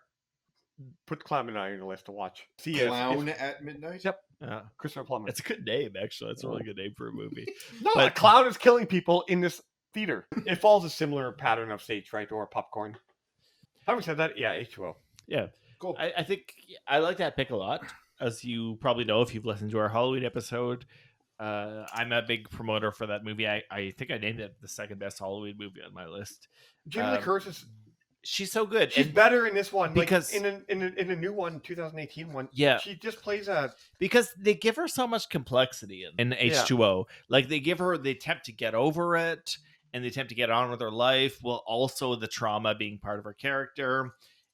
The complexity of her character is so good and so rich for like a slasher movie, which is not like a genre that's known for having like rich, complex characters. Kevin Williamson is a figure who looms large. We've talked about him in didn't past Miner podcasts. do this one? Steve Miner was the director. Yeah. Yep. Kevin Williamson wrote Scream. He wrote I Know What You Did Last Summer. Oh god. Like he was the guy who resurrected slasher movies in the late Mhm. 90s. And Halloween H2O for me is probably the best example of his work in bringing the slasher movies back. I like it more than Scream. I think it's a richer movie that has better character I think development. I do too, actually now. And so I love that pick. There's no way he has 5 points. Yes, it is. I Yes, had 5 5 points. I have points. 5 points. So that means he's unbeatable. Yeah. Give me a hint, please, if you don't mind. Okay. This is a good hint. We had earlier in the podcast mentioned that the 90s had rare high watermarks for like franchises and legacies. Mhm. This is one of those. I mean, Blade is an interesting guess, but if Will doesn't think Blade 2 is the high watermark of the franchise, he's wrong. So I will say it's Halloween H2O. I'll say you have the same pick. That's my guess. You're wrong. What? Ooh. What is it? Bride of Chucky. Oh, fuck, that movie sucks. That movie sucks. Interesting. All right. Bride of Chucky, honestly, Sucks. Blade was number 2. Like any favorites list, I go to personal experience. Yeah. And I have a stronger personal connection, whether I wanted to or not, to Bride of Chucky than I do to the first Blade. The first Blade is a very rad movie, and it's really trying to be a rad movie, and we know this. It's got sunglasses everywhere. But Bride of Chucky is like in you know, as the sands of time go through the great hourglass, it's not exactly going to be a grain that we look upon too much. But there was a period where around this era, so I would have been in about grade 7 or 8, where I would go to a friend's house of mine, and they had a pirated or like a semi-pirated satellite dish where they had a corrupted card. Until it was zapped, all channels were unlocked that were available in the world on satellite. With all the channels unlocked, they would just play pay-per-view movies on a loop. And so I went to this guy's house, and we would just turn it onto the pay-per-view channels, and movies would just play on a continuous loop. And during this time, it was movies like South Park, Bigger, Longer, and Uncut. For me, I had this exact same experience, but with Night at Roxbury. There you We go. watched that on a Yeah, loop. that one Yep. around the same time. Yep. And Bride of Chucky was one of those. And so I've technically watched Bride of Chucky an innumerable amount of times because he would just Nice. play on a loop in the background while we just Yeah. kind of went about our day. We'd run out. We literally go into the dunes and just play in the dunes or do whatever, and then come back. And as we were refreshed, the movie would just be continuous. So we just watch it from whatever point it was on and Nice. left. So in various snippets, I would see Bride of Chucky, and in the grand scheme of things, it's a fun enough movie. Like it does a lot of things right in it. It introduces a lot of elements that it's being silly and meta on purpose. It leads to some less than desirable sequels, although some of the most recent sequels were actually rather good, and I was surprised by Fuck, the it. last two are awesome. Especially, like- Did you guys watch the TV show? I have not seen it. The series? The TV series? No, not yet, but I've heard Fuck, it's it's good. awesome. All right. Well, dear listeners, One dear to go. viewers, and if you are just a listener, thank you for your forbearance. We are down to the last year of the 1990s. Oh, let me guess first.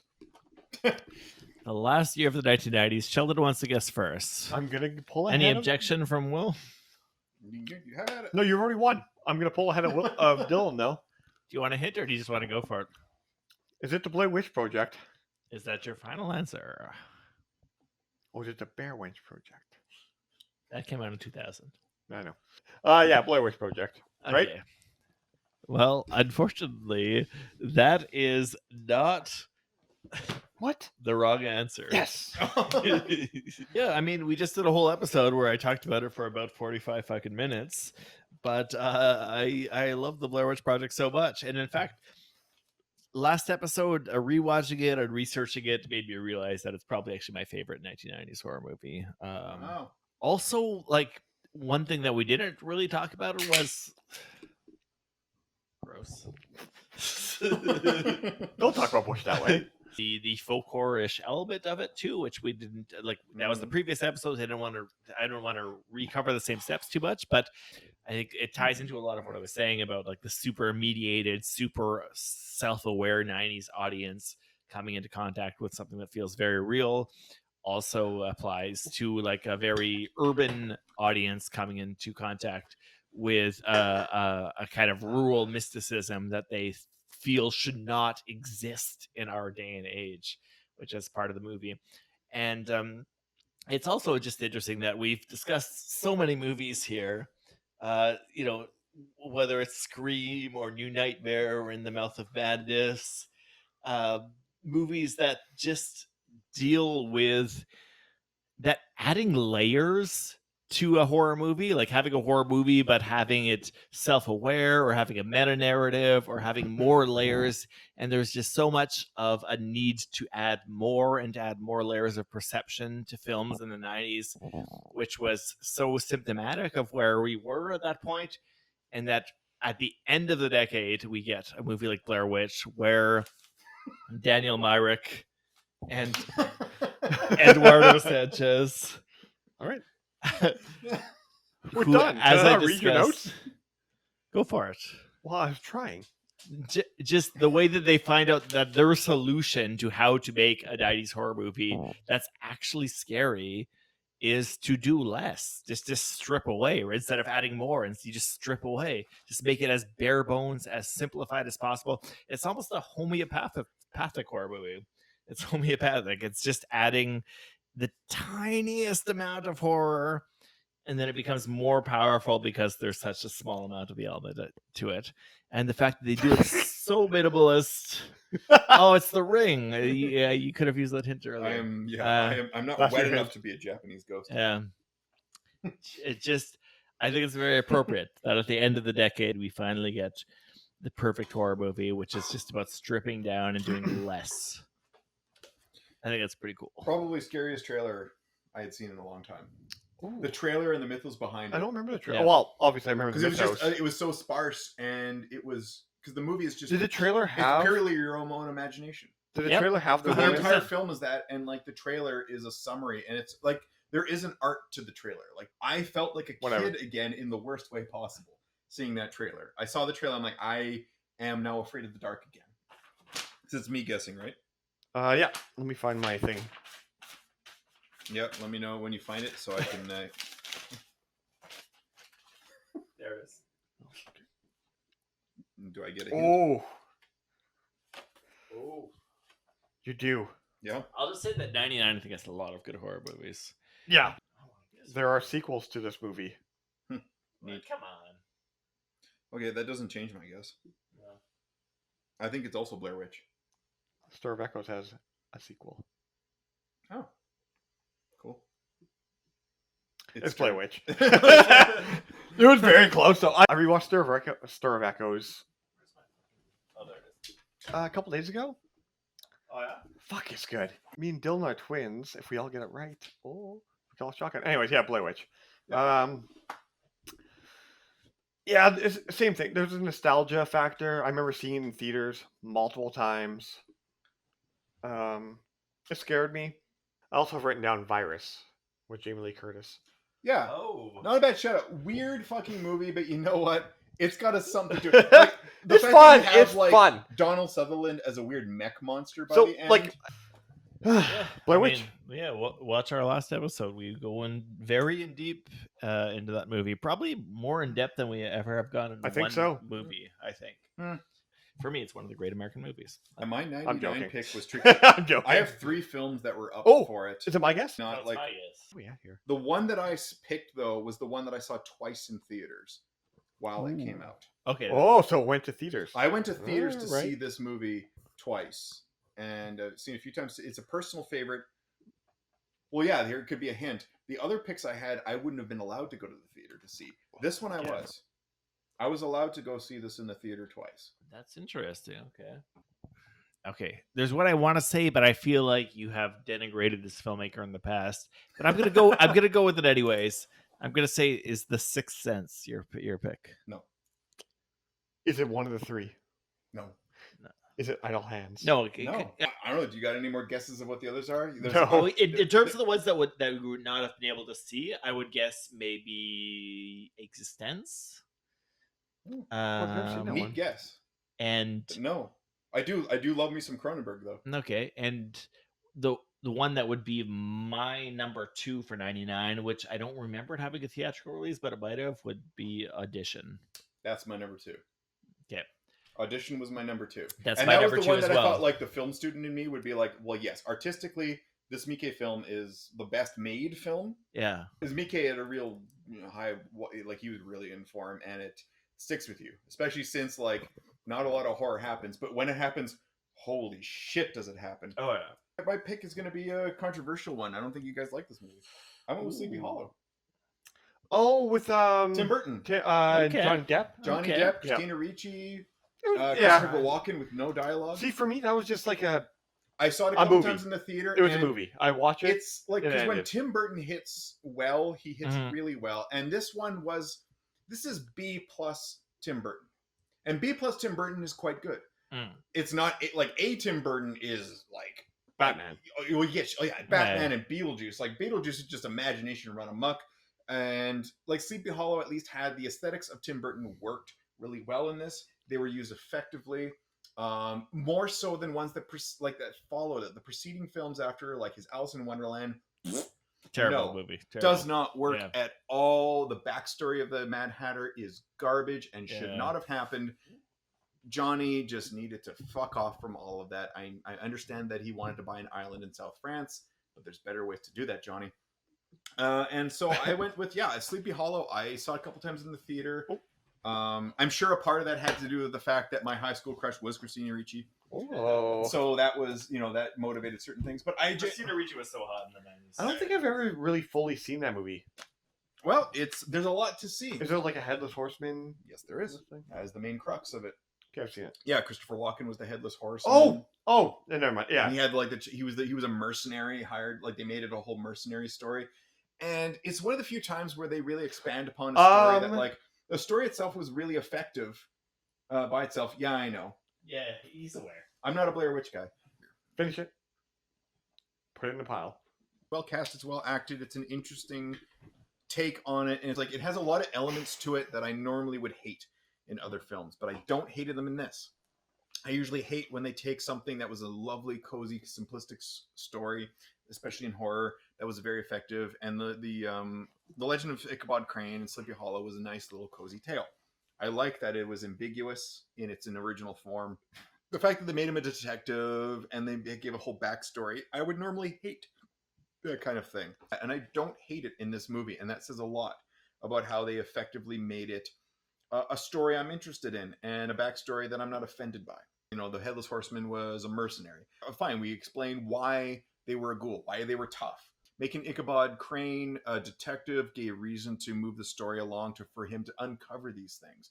Otherwise, you have people investigating for no fucking reason. He's not squeamish because he's introducing things like forensic details and autopsies and that type of science to criminology, but he is superstitious and a scaredy cat.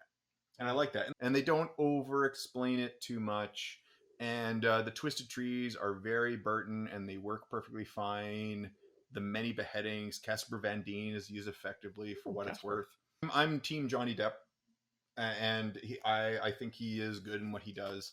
And in this role, I believed his his nervousness and his squeamishness in all of these things, and his dedication to science over the supernatural, despite the fact that he is in a tome of the supernatural that is conquering his life, but he really wants it to be about science.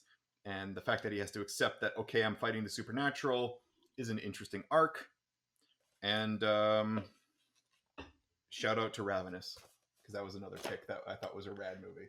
Ravenous is good. I watched that recently too. That's a cool movie. Yeah. Sleepy Hollow is probably one I should rewatch because I don't think I've seen it since it was new.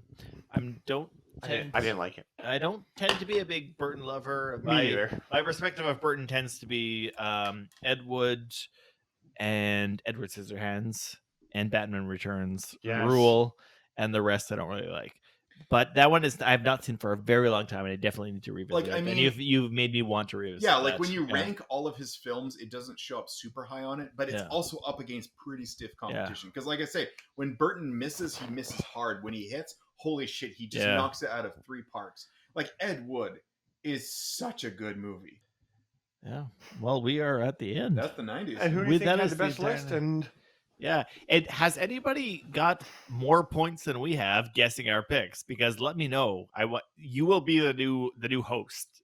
Actually, if you have, with all my half picks and half points, I think I probably won. I think you don't have any full points. I think those are all half points. Bunch of half points. Yeah. And whose list do you like most? Tell us which one you like There's most. some interesting lists. I admit I'm very satisfied with the amount of. If it was all films I could have predicted you guys, I would have been a bit Oh, disappointed. what was I gonna say? There's some. So there's what do you some good think? movies on here? I think we should say There's some bad ones. our too. worst year and best year Ooh. of the '90s for horror. I will say worst is 91. Mm. Of course, you picked a fucking Godzilla movie. Though again, I think it's fucking strange that nobody put Silence of the Lambs on it. A little drab. I find it a fantastically well-made movie that I don't like. I don't like some of the morals in it, I guess, at its heart. It almost seems like that's the reason I'm not a fan of Devil's Rejects. It's like Oh, I don't yeah. like Well, like Rob cheering, Zombie. like cheering for the bad guy has Yeah. its limits. the presenting like a psychopathic person who has no qualms about killing somebody as if they were ascended and not severely broken is something that I think we see in a lot of American movies that I fundamentally disagree with. And there's a bit of also transphobia thrown in as well, which isn't a deal breaker for me, but is like Yeah, there's a hint in there. Anybody who hasn't seen it, watch it because it's a fantastically well-made It is, movie. yeah. But there's things at its heart that would prevent me from embracing it totally. So 91, because behind that it's all shit, mostly. Fringe Dead. That's my worst one, and my best year would be Oh, sorry. 99. Best year is 99. Best of 99. Be- Blair Witch. Between Blair Witch and Audition, Blair of Echoes. Stigmata. Stigmata's not bad. Um, What else we got? I like The Sixth Sense too. Of course you do. Which goes with my theme where I've been saying that I think the 90s got better as they went on. What do you think, Sheldon? I think they started out hot because my favorite year. I think my favorite year is probably '92. Okay. Oh yeah, that's a There was a lot going on. we had there. there's a Dead hell of a Alive. lot in '92. Army of Darkness, Alien 3. Alien 3, very good movie. And my worst. Fuck, actually, 97 is a good year too. There was a lot in 97. 97 Probably we also haven't mentioned. 94. We haven't mentioned Funny Games for 97. Oh yeah. Perfect Blue could fit in there. Perfect Lou Perfect Blue. It's an anime Oh, yeah, horror that's movie. year. I Know What You Did Last Summer. It was 97 as well, Mm. which is a movie I like a lot. I'm gonna stick with what I said. And my worst year is probably 94. Will, what do you think? I think it started off so strong. 1990, I have to pick as the best. 1990 had so fucking So you had much. Tremors. What was your second and third? Tales from the Dark Side was And then? my second choice, but it also had Jacob's Ladder. Misery was in there. Yeah. Great adaptation. Thank you. And for worst, I might stick with my initial hatred of 93. Yeah, 93 93 great. offered me fucking nothing. Like it just was. You had a musical. Yeah, Cannibal Music, like the worst fucking Jason movie. No, hey! And I'm gonna just Sheesh. well, you sheeshed in 93. We're gonna do a resume here. Watch out for your feet there, Sheldon. And the Peanuts. Are you doing the John Cena music? I think it was The Price is Right. There we go. Oh, hi. Just Yeah, you got it. You're good. You're good. We're just gonna do this. Just gonna... I think we have to put it over here somewhere. Like, just aim it to. Do we What to think say- the 90s is good or bad? Exactly, that's what I was gonna say. Fair question. Is So- the 90s a good decade for horror or a bad decade Will, for horror? you can start. Not Will. Dill. Dill, you can start. I think if you compare it to the 80s and the 70s, it's worse. If you compare it to the 2000s and the 2010s, it is probably also worse. So it's a whole decade. No. There's like plenty of so- awesome things, but yes, compared to adjoining decades, it is worse than they are. I don't know. Like the other 2000s might be arguments that it's better, but I don't know. But I don't want to be just one of those like that older is always better. Exactly. But I don't think the 90s have too much defense. there's yeah. interesting. Most of these years, I jumped on something right away. A few of them, I fucking scratched my skull for a while. And that says a lot. I don't know. Here's what I think. Yeah. If you can make a horror movie and people still talk about it and it doesn't have 10 fucking sequels, I think that's good. So we got Event Horizon, Diamond in the Rough, Dead Alive, and Blair Witch. And I think if you just labeled those three movies of like horror movies of the 90s, If you watch And you got every Bla- movie on this list, I think there's interesting ideas here like this. if your introduction to 90s horror is watching every movie on this list, you will be in good territory. The late 80s had so many sequels and so many, like, just all Oh, sequels. the 80s had some garbage. Yeah, for sure. so I think that's why the 90s is a little bit, not better, but if they have interesting ideas like... But it's interesting to see the way that they dealt with the legacy of so many of these things. Felt like this there was a bit of a relearning and this. process. Yeah. And Dead Alive, they're not sequels. They invented something new. They invented new things, and so many of the movies And these were, are 90s. We're playing This with is new. postmodernism. This is new. We're playing with new ways to present. We're figuring out new techniques, and eventually they settled on things that I think that worked better, like the Japanese movies and like the found footage movies. Japanese movies, bullshit. We haven't had another movie like this yet. So I think it's a great decade. All right. So this is the end of season 2 of Mind Over Splatter. If you've been following us all along, thank you so much. We really appreciate it. And I want to see which ones we missed. This is Dylan, Sheldon, Will, in the flesh. Keep looking behind you.